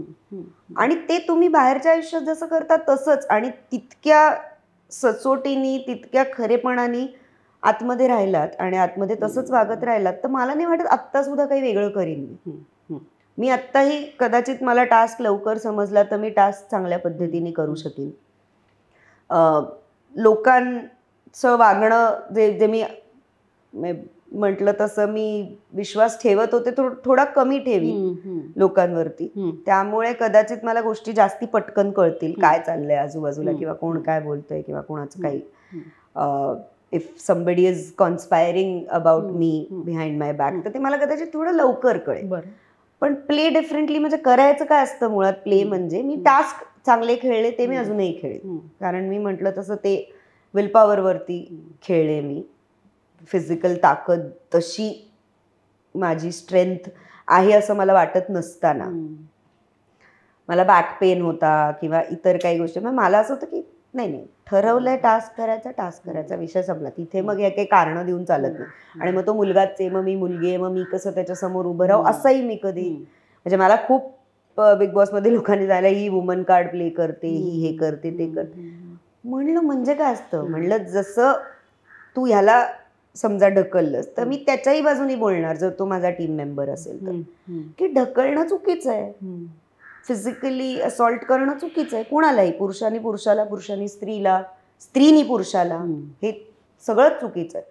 तर ते नाही झालं पाहिजे तर ते नाही झालं पाहिजे. त्याच्यात मी मुलगी आहे का तू मुलगा आहेस यांनी काहीच फरक नाही पडत. सो ह्या कुठल्याच गोष्टीचा काही कॉग्निझन्स तेव्हा मी ठेवला नव्हता. पण आता असं वाटतं की थोडा विचार जास्ती करेल. म्हणजे ते इम्पल्स माइंड होतं त्यावेळेला 10 सेकंद तरी विचार करीन. इव्हेंच्युअली करीनच जे काय करायचं ते पण किमान 10 सेकंद विचार करीन. मला ना एक नेहमी प्रश्न पडतो आता 100 दिवस आपण नॉट नेसेसरीली पण असं तुमचं कॉन्ट्रॅक्टमध्ये 100 दिवस आता राहायला जायचं किती कपडे घेऊन जायचे काय घेऊन जायचं सामान पुरलं नाही तर काय करायचं. मला नेहमी हा प्रश्न पडतो कारण I am a die hard big boss fan आणि मी नेहमी बघते की अरे एवढे छान छान कपडे घालतात मग ते कोलॅबमध्ये असतात का ते स्वतःचे असतात का ते आधी शिवून घ्यायला लागतात. कारण आधी तर आय थिंक मुदत नसते ना एवढी की आपण एवढं सगळं साधारण एक 10 दिवस आधी कन्फर्मेशन येतं कारण त्यांना पण ती सिक्रेसी जपायची असते थोडी कॉन्फिडेन्शियालिटी की कोण जाणार आहे यात हे शक्यतो बाहेर लोकांना कळू नये असं वाटत असतं त्यांना. सो एक साधारण 8 ते 10 दिवस आधी कन्फर्मेशन येतं. पण साधारण अंदाज येतो मीटिंग्समध्ये तुम्हाला की आपण जाऊ कदाचित यावर्षी किंवा यावेळच्या सीझनला. सो तसा अंदाज आल्यामुळे मग तशी तयारी करता येते. आणि माझ्या बाबतीत म्हणशील तर मला माहितीच नव्हतं त्यावेळेला की कपडे स्पॉन्सर होतात किंवा कोणीतरी स्पॉन्सर करतं कारण माझा PR नव्हता. माझं इंस्टाग्राम अकाउंट प्रायव्हेट होतं तोपर्यंत. म्हणजे मी मालिका करत असून सुद्धा मला फॉलोअर्स नव्हते कारण माझं अकाउंटच प्रायव्हेट होतं आणि मी फक्त ओळखीच्याच लोकांना अलाव करत होते. सो ह्या सगळ्या गोंधळामध्ये सगळे कपडे जे मी आतमध्ये घातले ते आय व्हेरी प्राऊडली से की माझे स्वतःचे होते. आणि मी साधारण असा विचार केला होता सुरुवातीला की जून महिन्यात माझा वाढदिवस असतो. सो मे महिन्यात सुरू झालं 25 मेला सुरू झालं आणि 25 जूनला वाढदिवस असतो. तर मी जाताना नचिकेतला म्हणलं 1 महिन्याचे कपडे घेऊन जाते 30 दिवसांचे 30 सेट सॅटर्डे संडे सॉर्टेड. त्याच्यानंतर मी बाहेर आले तर मला काही वाईट नाही वाटणार. माझा बर्थडे बिग बॉसच्या हाऊसमध्ये झाला मला मज्जा येईल असं मी म्हणाले होते. आणि 1.5 महिना झाला तरी बाहेर जाण्याची माझी स्वतःचीच काही चिन्ह दिसेनात. मग मी कॅमेऱ्यावर सांगितलं की नचिकेत आपलं बोलणं झालं होतं त्यानुसार मी 1.5 महिन्याचे कपडे आणलेत पुढचे कपडे मला हवेत आतमध्ये. आणि मग हे कॅमेऱ्यावरती सांगितल्यानंतर अख्खी टीम असते मागे. सो ती टीम तुमच्या फॅमिलीपर्यंत तुमचा मेसेज पोहोचवते आणि मग तुमचे नवीन कपडे परत आतमध्ये येतात. आणि 1.5 महिन्यानंतर अर्थात नचिकेतला बाहेर लक्षात यायला लागलं होतं की माझे कपडे आता संपणार आहेत. त्यामुळे मी जेव्हा सांगितलं त्याच्यानंतर आठवडाभर काहीच नाही. मी म्हटलं मला डिझोन केलं होतं माझ्या फॅमिलीने. आणि आठवड्याभरानंतर 3 बास्केट भरून कपडे आले आणि सगळे खूप कमाल ब्रँड्सचे आणि खूप इंटरेस्टिंग कपडे. नचिकेतनी आयुष्यात पहिल्यांदा स्वतः मॉलमध्ये जाऊन माझ्यासाठी खरेदी करून कपडे आत पाठवले एकही कपड्याचं माप चुकलं नव्हतं. वाव. एकही ड्रेस मला वाईट दिसत नव्हता. आणि म्हणजे मी आत गेल्यावर एक्सरसाइजमुळे वगैरे खरं तर बारीकही झाले होते थोडी, पण म्हणजे everything fitted perfectly, everything was pretty, it was absolutely amazing. आणि 3 बास्केट्स ज्या मला आत आल्या त्याच्यानंतर मला असं एक रिअश्युरन्स वाटतो ना आपल्याच याच्यावर की नाही अच्छा चॉईस है, मेरा चॉईस अच्छा था, मेरे को पता है, बंदा अच्छा है. मला एक झोन झाला होता त्यावेळेला. नाही, बिग बॉसच्या बॅग एवढी मोठी बॅग नाहीये, पण मस्त कॉम्पॅक्ट एक बॅग मी तुला देते. चेरी पिक ब्रँडचं नाव आहे. आणि निशांत आवळे यांनी तुझ्यासाठी एक मस्त केबिन बॅग पाठवली आहे. अरे काय भारी, आता फिरायला जायला पाहिजे. म्हणजे ही आहे चेरी पिकची बॅग.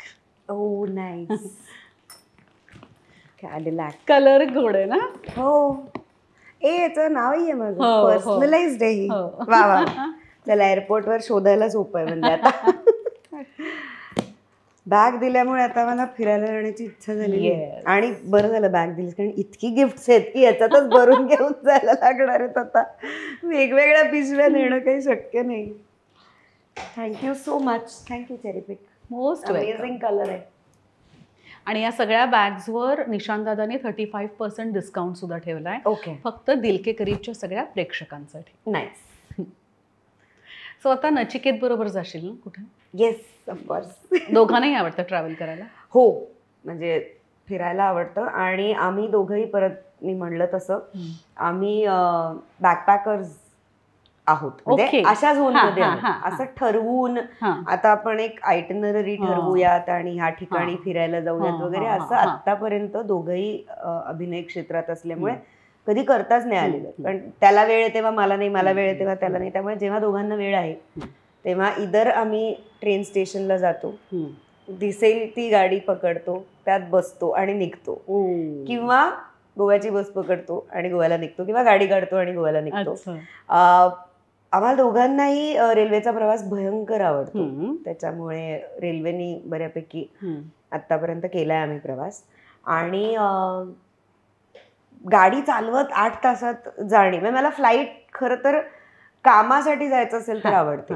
बाकी अदरवाईज जायचं असेल तर प्रवास एन्जॉय करायला, प्रवास आवडतो. गाडी चालवायला भयंकर आवडते. त्यामुळे लांब जायचं असेल तर आम्ही स्वतःची गाडी काढूनही बऱ्याचदा निघतो, कारण दोघांनाही गाडी चालवायलाही आवडते.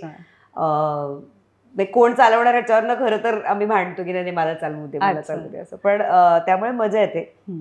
गेल्या काही काळात ऍक्च्युली प्रवास झाला नाही आमचा, कारण माझंही लिखाणाचं काम चालू होतं गेले 2-3 वर्ष जरा सलग, आणि त्याचंही एक वेगळंच काम चालू होतं. सो गेल्या 2-3 वर्षात आम्ही ऍक्च्युली एकत्र लांब कुठे फिरायला गेलो नाही. गोव्याला एकदा जाऊन आलो मध्ये. पण आता असं वाटतं की बॅग आलीच आहे तर भरावी आणि निघावं. येस. सो नचिकेत बद्दल मला बोलायला नक्की आवडेल. मला पण नचिकेतचं. आणि माझी मेमरी अशी आहे की आमचं जेव्हा बैठं घर होतं दादरला, बंगला होता, तर तेव्हा एक फ्रंट साईड जी होती ना, तिथे एडिट सेटअप होता अस्मिता चित्राचा, आणि तिथे नचिकेत एडिटर होता. सो फार तसा संबंध यायचा नाही, पण रोज दिसायचा. करेक्ट. आणि रात्रभर बिचारा काम करत बसलेला असायचा, आम्ही चहा द्यायचे त्याला. सो पण तशी मैत्री नाही झाली. नाही, नचिकेतचं मला तेच गंमत वाटते फार, की तो खूप लहान वयात खरं तर मुंबईत आला होता कामासाठी म्हणून. आणि सुरुवातीला एडिटर म्हणून, त्यानंतर तो हाऊ याऊ नावाचा एक शो होता, सवंगडी नावाचा एक स्लॉट होता ETV वरती. तिथले 2 गेम शोज तो आधी काम करायचा, त्याच्यामध्ये मी होस्ट करायचा, नंतर ते 1-2 शोज तो डिरेक्टही करायचा. सो तो एका वेळेला जेव्हा आला होता मुंबईत तेव्हा खूप काम करत होता. त्यामुळे तो रात्री एडिट करायला जायचा, दिवसा जिथे कुठे शूट असेल तिथे जायचा, मधल्या वेळात परत जमेल तसा आराम करायचा. असं तो त्यावेळेला खूप काम करत होता. आणि एका पॉइंट नंतर म्हणजे एक्स्ट्रीमिस्ट व्यक्ती आहे ती. प्रेम तर खूप प्रेम, आणि नाही तर म्हणजे मी केल्याशिवाय फोन पण नाही असं, किंवा काम तर खूप काम, आणि नाहीतर आराम तर मग मला आता आराम करायचा. सो आणि मला समाव हा स्वभाव त्याचा खूप आवडला होता पहिल्यापासून. मी स्वतः थोडीशी एक्स्ट्रीमिस्ट असल्यामुळे जे काय करायचं ते टू द थ्रॉटल, असं फुल थ्रॉटल करायचं आणि टू दी एंड बघायचा त्याचा. हे माझाही थोडासा स्वभाव असल्यामुळेच मला असं वाटतं की आय वॉज अट्रॅक्टेड टू हिम. अत्यंत उत्तम अभिनेता आहे तो. ते मला इररिस्पेक्टिव्ह ऑफ आमचं नातं कायमच हे सांगावं असं वाटतं कुणालाही की त्याचं काम बघून खरं तर मी प्रेमात पडले त्याच्या. आधी अभिनेता म्हणून प्रेमात पडले, नंतर जसा तो माणूस म्हणून कळला मला त्याच्याबरोबर नाटकाच्या संस्थेमध्ये असताना. मग अजून माणूस म्हणूनही तो आवडत गेला. पण मला असं वाटतं की he makes my life simple, he makes my life less complicated. कारण तो स्वतः खूप साधा आणि फार कॉम्प्लिकेटेड माणूस नाही आहे खरं तर. साधा माणूस आहे, जसं येतं तसा तो भिडतो. आणि त्याच्यामुळेच ती सवय लागली की जे येईल त्याला त्या वेळेला त्या क्षणी जसं जमेल आणि आपल्या कुवतीनुसार भिडत राहायचं. आपण हारणार आहोत, खचणार आहोत, आपण अनेकदा वीक वाटणार आहे आपल्याला, पण हे सगळं प्रामाणिकपणे एकतर स्वतःशी कबूल करायचं. आणि मला असं वाटतं की माझ्या आयुष्यात जेवढं खरं मी माझ्या स्वतःशी बोलू शकते किंवा जेवढी प्रामाणिक मी माझ्या स्वतःशी असू शकते तेवढं प्रामाणिक कुणाबरोबर असावंसं वाटतं जेव्हा आपल्याला, तर तसा माणूस नचिकेत आहे की नो जजमेंट. जर प्रामाणिकपणे त्याला खरंच सगळं जसं आहे तसं सांगितलं तर चुका सुद्धा ॲक्सेप्ट करून माफ करणारी ती व्यक्ती आहे. स्वतःच्या चुका प्रामाणिकपणे कबूल करणारी व्यक्ती आहे. आणि छान साधा खूप चांगला मित्र आहे माझा तो. आणि मला असं वाटतं की that is what is the magic of our relationship, की आम्ही मित्रमैत्रीण खूप चांगले होतो. म्हणजे अनेकदा लोकांना माहिती नसतं की आम्ही दोघं नवरा बायको होतो. म्हणजे आम्ही जेवायला वगैरे बऱ्याचदा जातो तर त्याला वेगळं काम त्याचं बघून लोक त्याच्याकडे भेटायला येतात, मला वेगळं माझं काम बघितलेलं असतं. पण बऱ्याच लोकांना ज्यांनी बिग बॉस नाही बघितलेलं अर्थात त्यांना हे माहिती नाही की मी नवरा बायको. अच्छा तुमचं लग्न झालंय का, असं होतं. कारण आम्ही नाही होत सोशल मीडियावरती, आम्ही नाही एकमेकांवरती आमचं प्रेम आहे पण म्हणून सतत फोटो नाही टाकणं होत. कारण तोही फार ऍक्टिव्ह नाहीये, मी पण अशी खूप प्रोऍक्टिव्हली सोशल मीडिया वापरते अशातला भाग नाही. वाढदिवस, अॅनिव्हर्सरी हे बेसिक गोष्टी सोडल्या तर आम्ही काही सारखे आम्ही फिरायला खूप जातो मी म्हटलं तसं, पण तिकडे काढलेले सगळेच फोटो सगळ्यांनाच दाखवावेसे वाटतात आपल्याला असं नसतं ना. सो त्या काही गोष्टी आमच्या खूप पर्सनल आहेत, त्यामुळे बऱ्याचदा लोकांना माहीत पण नसतं की आमचं लग्न झालंय. पण त्यामुळेच आम्हाला कायम अशी ओळख करून दिल्यानंतर पुन्हा एकदा नव्याने लग्न झाल्यासारखं वाटतं. किती वर्ष झाली पण? मी सांगितलं तर नचिकेत चिडेल माझ्यावरती, पण खूप वर्ष झाली. आपण म्हणूया की कुठल्याही नात्यामध्ये जर समजा काही वनवासाचे क्षण असतील तर ते संपलेत असं म्हणू शकतो. तेवढी वर्ष झाली. वा. पण तुला घर, संसार हे सगळं म्हणजे किती रमतेस तू या सगळ्यामध्ये? मला खूप आवडतं. म्हणजे मी लहानपणी एकत्र कुटुंबात राहिलेली मुलगी. अच्छा. आणि सुदैवाने लग्न झाल्यानंतर सुद्धा नचिकेतचे चुलत भाऊ, नचिकेत एकुलता एक आहे. अच्छा. पण त्याला 3 मोठे चुलत भाऊ आहेत. त्यांच्या बायका म्हणजे माझ्या जावा आहेत आणि सासूबाई आहेत, मोठ्या सासूबाई आहेत. त्यामुळे पुण्यात असतात का? ते सगळे पुण्यात असतात. आणि आम्ही ऑलमोस्ट प्रत्येक सण एकत्रच साजरा करतो सगळेजण मिळून. म्हणजे अगदी गुढीपाडव्याला, दसऱ्याला, दिवाळीला आम्ही एक कुठलं तरी जेवण सकाळचं किंवा संध्याकाळचं सगळेजण एकत्र करतो.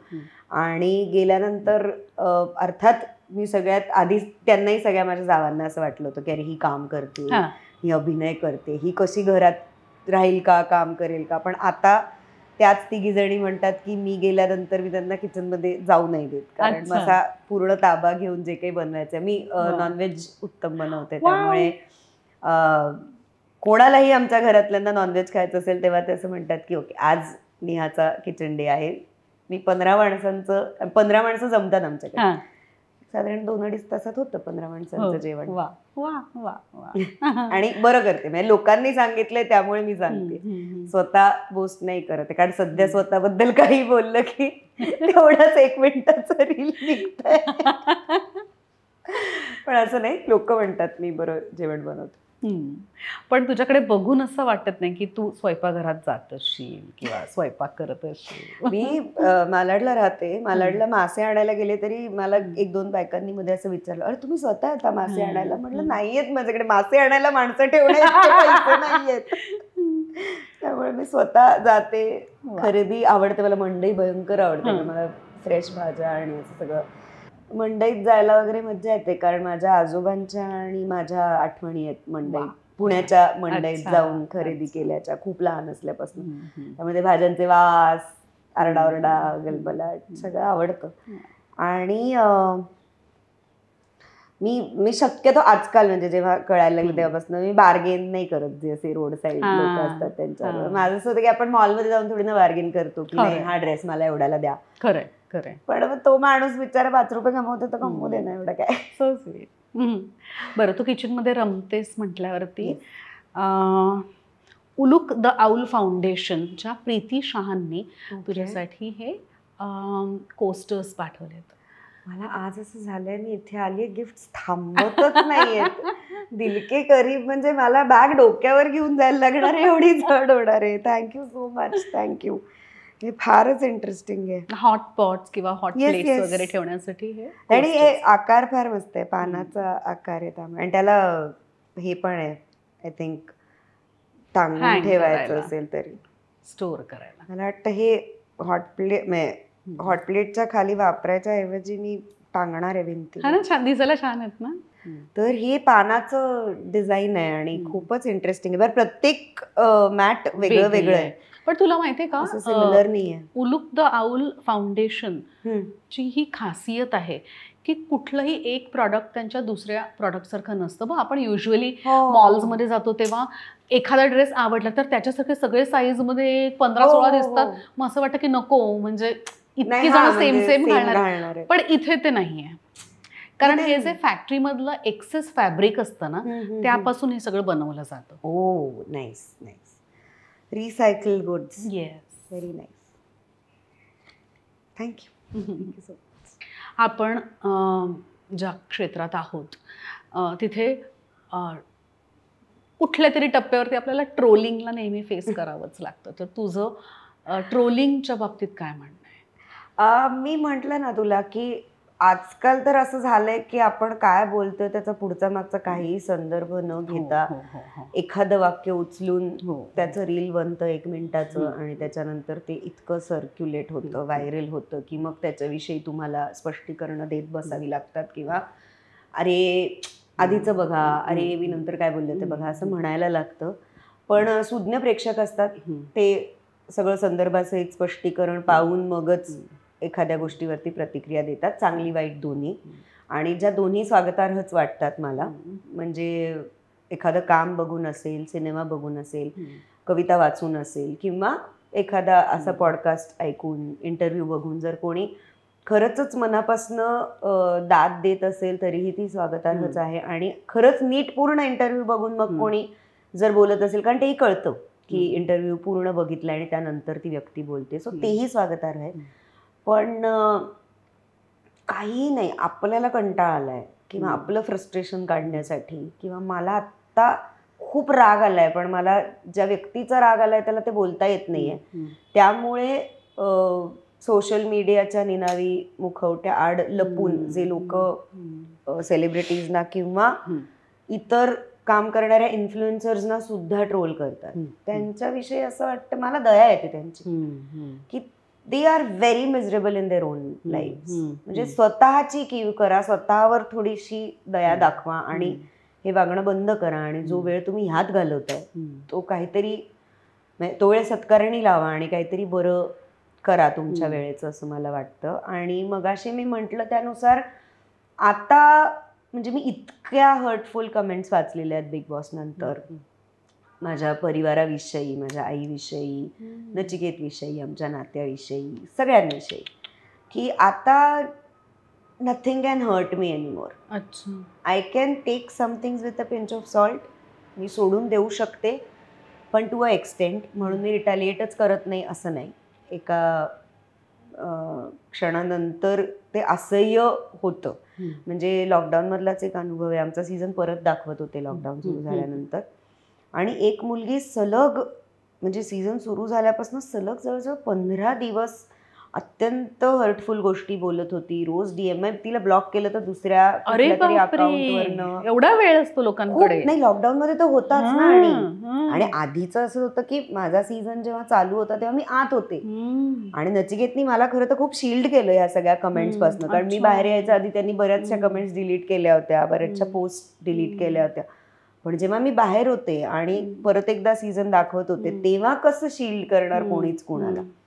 आणि शेवटी मग मी तिने जी एक कमेंट केली होती ती कमेंट आणि त्याचा स्क्रीनशॉट काढला आणि ती मी माझ्या स्टोरीमध्ये टाकली. आणि त्याच्यामध्ये सायबर क्राईमच्या लोकांना टॅग केलं होतं. त्याच्यानंतर तिचा मला मेसेज आला परत की ताई सॉरी, मला असं नव्हतं म्हणायचं, आणि हे तू पोलिसांना का सांगितलंस. म्हणलं का सांगितलंस म्हणजे तू एकदा वाच तुझेच मेसेजेस जे तू मला केलेस ते. आणि म्हणलं हे तू नॉर्मली तुझ्या आई वडिलांना बोलशील का, किंवा तुझ्या जवळच्या घरातल्या माणसांना, एखाद्या मोठ्या ताईला, मोठ्या दादाला, यांच्याविषयी तू असं बोलशील का. तुला काय म्हणजे हे मेसेजमध्येच अर्थात चाललं होतं. पण मी एका पॉईंट नंतर व्हॉइस नोट पाठवली तिला. म्हणलं का असं करत असशील तू. तर तिने मला सांगितलं एकतर लॉकडाऊन चालू आहे त्यामुळे करायला काही नाहीये, त्यात माझा पाय मोडलाय, त्यामुळे मी खूप फ्रस्ट्रेट झालीये, आणि मला एकाच रूम मध्ये म्हणजे घरातल्या घरात सुद्धा फिरता येत नाही. काय मेंटॅलिटी म्हणून हे. हा, आणि मला खूप राग आला, मग मला कुठेतरी काढायचा होता राग, म्हणून मी तुझ्यावर काढला असं तिने मला त्यावेळेला सांगितलं. मी म्हंटल की मग बाळा आता तुझ्या आईबाबांना कळू दे तू राग कुठे काढतीयस ते. पोलीस येतील किंवा तुला फोन येईल किंवा तुझं अकाउंट ब्लॉक होईल किंवा तुला सोशल मीडियावरनं अकाउंट बॅन होईल तुझं, किंवा सायबर क्राईमला कळेलच तू कुठे राहतेस काय राहतेस. मी काही तुला विचारणार नाही आणि मी स्वतःहून काही सांगणार नाही, पण ते शहानिशा करतील. मग तिने खूपच गयावया केली, आणि मी अर्थात काही कायदेशीर कारवाई करायच्या मूडमध्येही नव्हते तेव्हा, आणि कोणीच नव्हतं. कारण आपण वेगळ्याच आपल्या करोनाच्या काळात वेगळेच स्ट्रगल्स चालू होते लोकांचे, साधं राशन मिळवण्यापासून इतर गोष्टींचं. पण कधी कधी धडा शिकवावा लागतो, कधी कधी लिगल ऍक्शन सुद्धा घ्यावी लागते, आणि घेतली पाहिजे.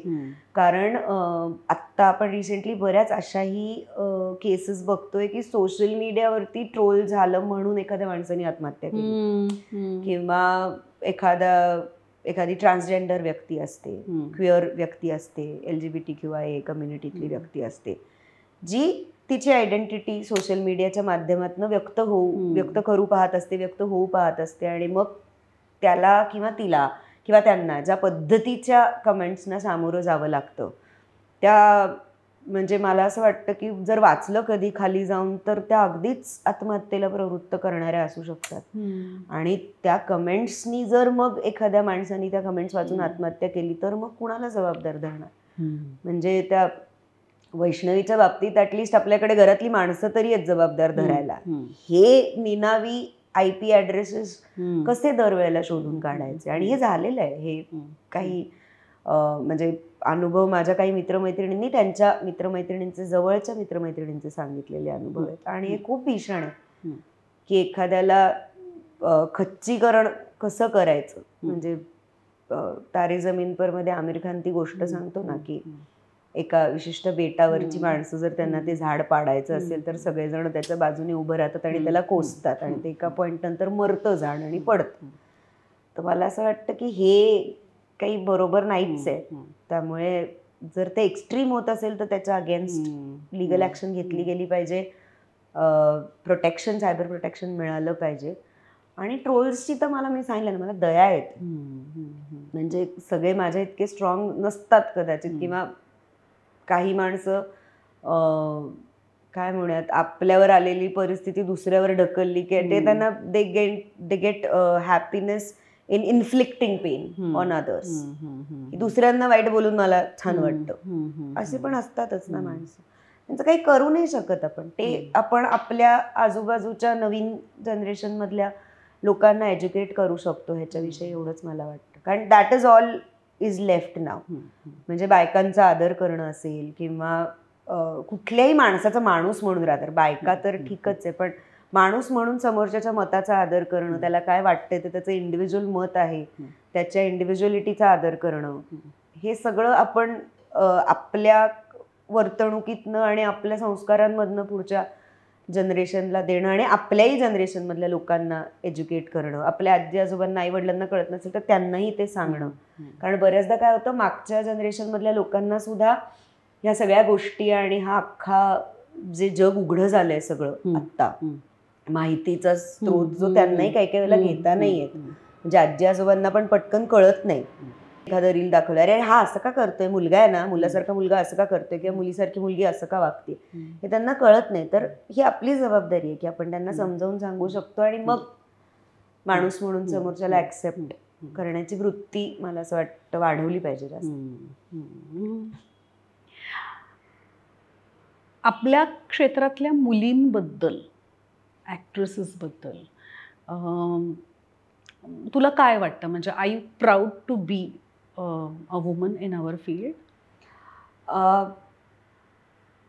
आपलं क्षेत्र किंवा कुठलंही क्षेत्र, I am very much proud to be a woman, first of all.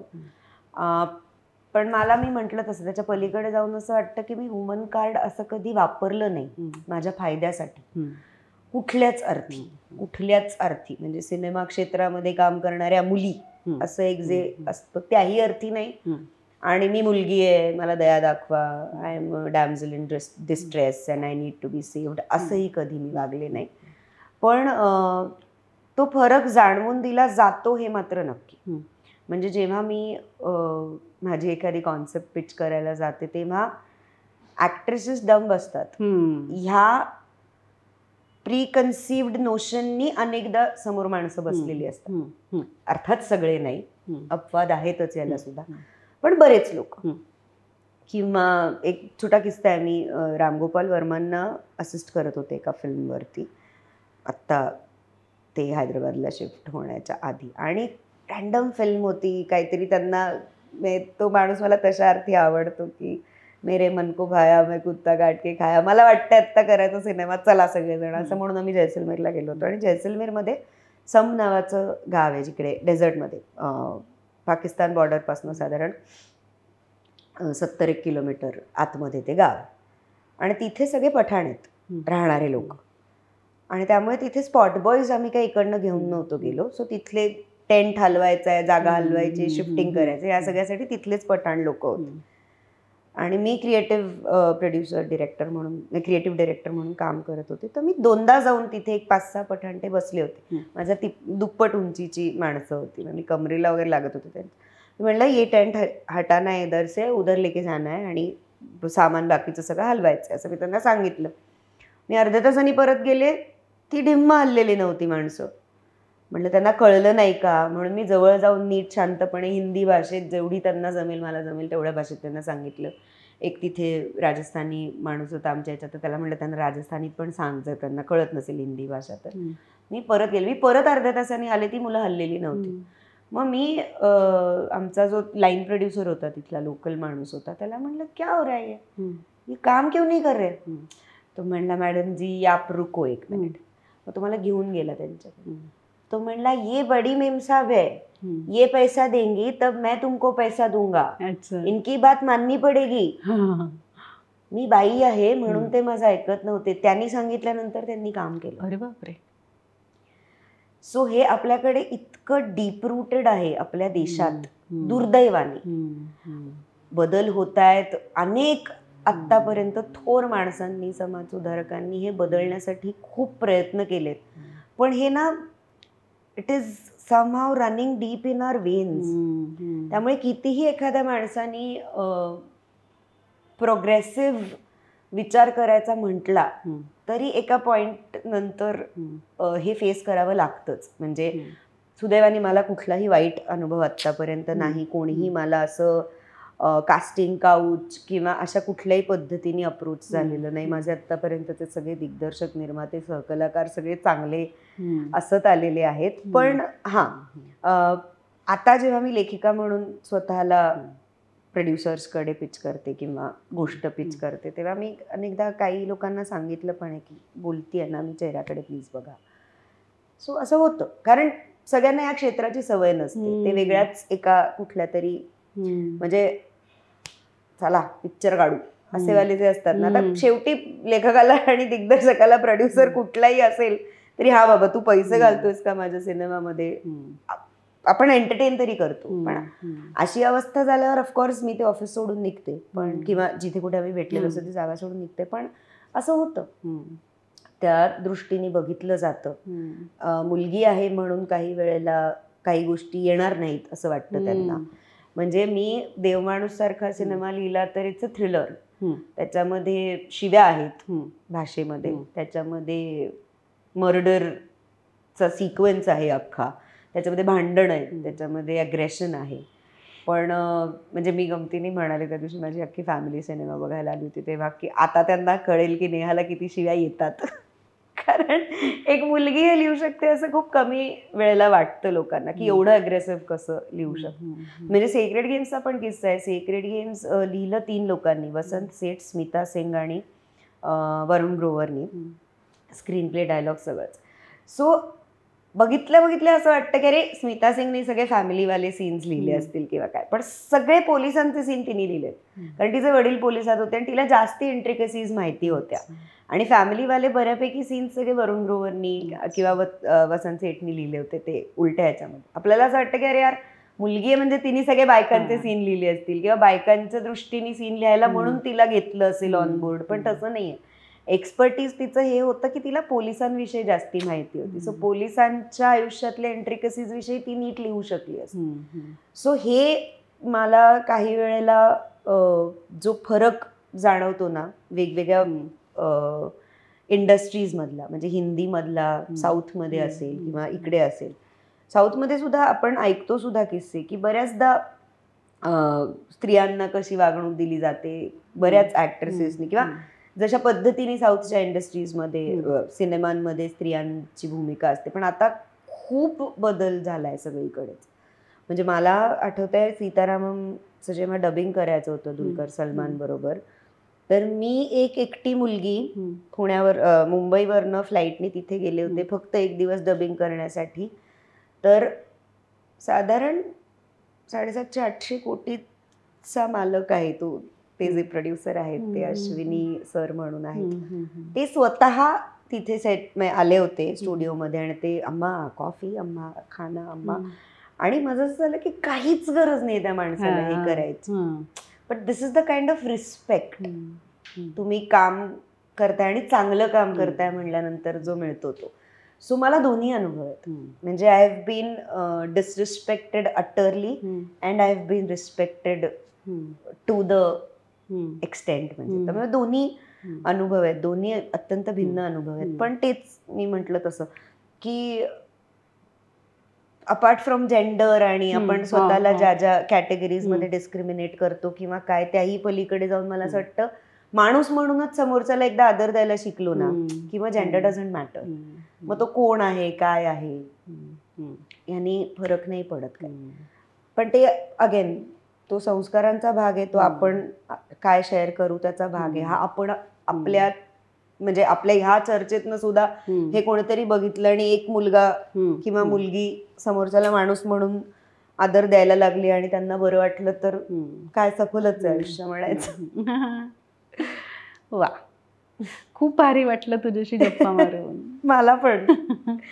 मी म्हणलं तसं मला कायम असं वाटायचं की आपली मैत्री होऊ घातलेली आहे किंवा होऊ शकते. आणि ह्या निमित्ताने खूप वेगळं बोललो आपण. म्हणजे एरवी पॉडकास्टवरती बोललं जातं किंवा इंटरव्ह्यूजमध्ये बोललं जातं त्याच्यापेक्षा, म्हणजे आत्ता मी परत एकदा जरा विचार करते तर मला कशाचीच संगती नाही लागत आहे. इतक्या वेगवेगळ्या विषयांवरती आणि इतक्या वेगवेगळ्या गोष्टी आपण बोललो. राधा म्हणजे मी बोलले आणि तू ऐकले. मला तुझे विचार खूप आवडले आणि ज्या पद्धतीने आता तू खूप कॉन्फिडंट आहेस किंवा तुझा कॉन्फिडन्स तुझ्या कामामध्ये सुद्धा दिसतो, मग ते लिखाण असू देत, ती ॲक्टिंग असू देत किंवा लवकरच तू आता दिग्दर्शन सुद्धा करशील असं म्हणूयात आपण, फिंगर्स क्रॉस्ड. येस. पण तुला गंमत माहिती ना, दिल के करीबवर आल्यानंतर आपण जी इच्छा व्यक्त करतो ती पूर्ण होते. डन. मी तुला म्हणलं मुळात इथे येण्याची माझी इच्छा पूर्ण झाली आहे. सो मला पूर्ण म्हणजे फक्त पॉझिटिव्ह वाईब्स इकडनं घेऊन जाणार आहे मी. आणि मी खरंच म्हटलं तसं, इफ यू रिअली, माझा अत्यंत लाडका अभिनेता आहे शाहरुख खान, मला म्हणजे डाय हार्ड पहिल्यापासून खूप. सो अगर किसी चीज को शिद्दत से चाहो तो पूरी कायनात लग जाती है आपको उससे मिलाने में. आज इथे येऊन बसलीये, hopefully one day directors chair. Yes, definitely. आणि मला बोलव हा तुझ्या. Yes, of course. प्रीमियरला नाही, आपण कामच करूया. म्हणून तर मी म्हणलं ना, मी तुला एक नाटक देते वाचायला, ते वाच तरी, आपण बघूच. खूप धमाल आली, खूप बरं वाटलं. तर गप्पा तर छान झाल्याच. आता शेवट तुझ्या एका गोड कवितेने करूया. ओके, चालेल? Yes, of course. कविता मी खरं तर खूप मुलाखतींमध्ये वाचून दाखवली आहे किंवा काय, पण कार्यक्रमाचं नाव दिल के करीब आहे, तर मला असं वाटतं की एक गोष्ट आहे माझ्याकडे वाचण्यासारखी जी माझ्या दिल के खूप करीब आहे. मी जरी आता मालिका, आत्ता अशोक मामा नावाची मालिका करत होते मी, पण मालिका करणं कमी केलं असेल किंवा दूरचित्रवाणीवरती मी लोकांना दिसत नसेल, तरी माझ्या आयुष्याचा खूप मोठा भाग ह्या माध्यमांनी व्यापलेला आहे. मग ते बिग बॉस असू दे, माझ्या केलेल्या मालिका असू देत, फुबाई सारखा शो असू देत. तर मी एकदा मध्ये एका कार्यक्रमाच्या निमित्ताने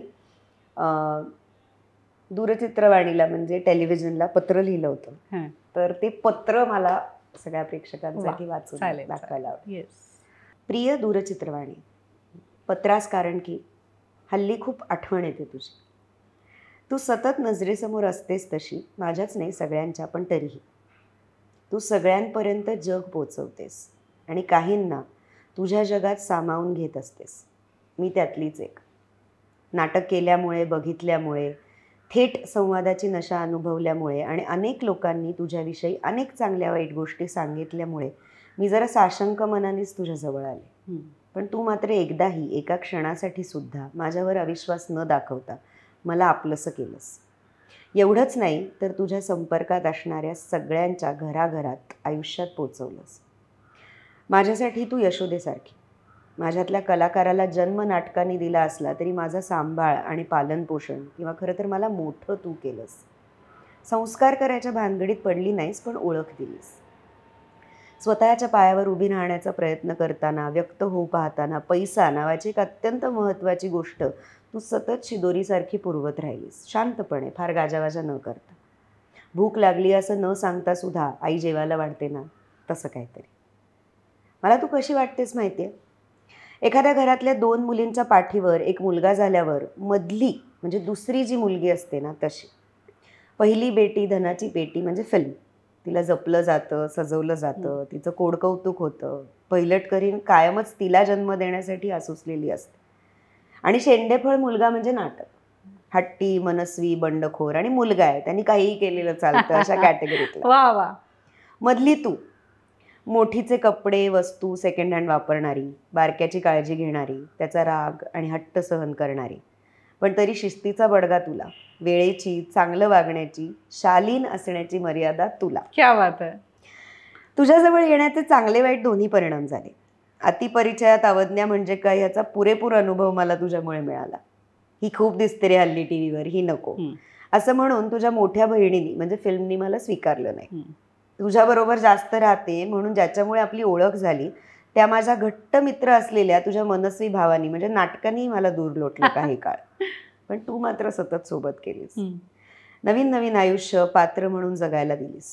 काही प्रेक्षकांच्या मनात निरतिशय प्रेम निर्माण केलंस, तर काही लोकांच्या मनात कमालीचा द्वेष. अगदी तुझ्याच सारखं.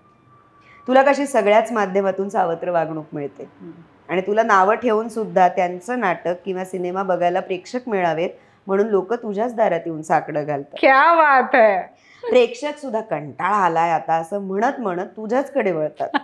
तुझ्या सल्ल्याशिवाय काही बघतही नाहीत, खरं मानत नाहीत. तू मात्र निर्विकार मनाने सगळ्यांना सामावून घे, तळवावरच्या पाण्यासारखी अलिप्त राहतेस. ते जमायला हवं. माझ्या यशोदे, कोणी काहीही म्हणू, आज एक गोष्ट सांगते, माझं तुझ्यावर खूप प्रेम आहे. कारण माझ्यासारखंच तूही कुणाविषयीच काहीच ठाम मत बनवत नाहीस. तुलाही कळलंय जग अनित्य आहे, अस्थिर आहे. म्हणूनच तू फक्त दाखवतेस. दृष्टी बघणाऱ्यांकडे आहे यावर विश्वास ठेव. पण आता ती दृष्टी हरवत चालली आहे. म्हणून पण हल्ली खूप आठवण येते तुझी. तुझीच नेहा. कमाल.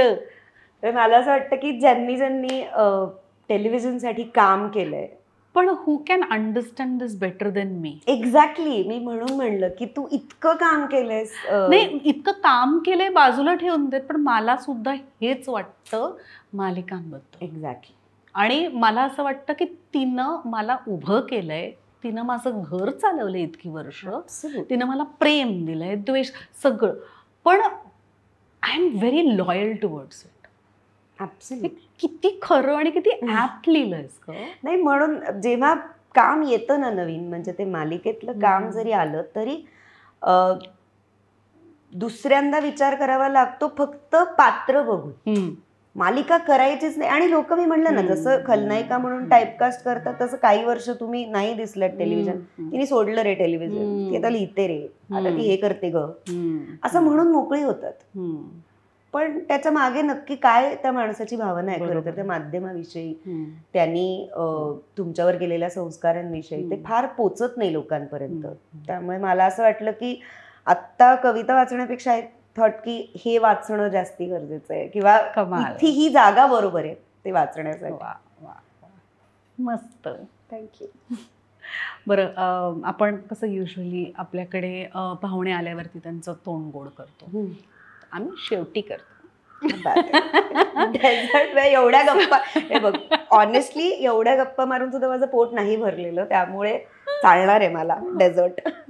सो सहज हवं ना एंटरप्राइज ब्रँडचं नाव आहे. आणि अद्वैत बापट, अतिशय दिलके करीब मित्र, त्यांचा हा ब्रँड आहे. त्यांनी ऑर्गॅनिक गुळापासून बनवलेला खरवस तुझ्यासाठी इथे आणलाय.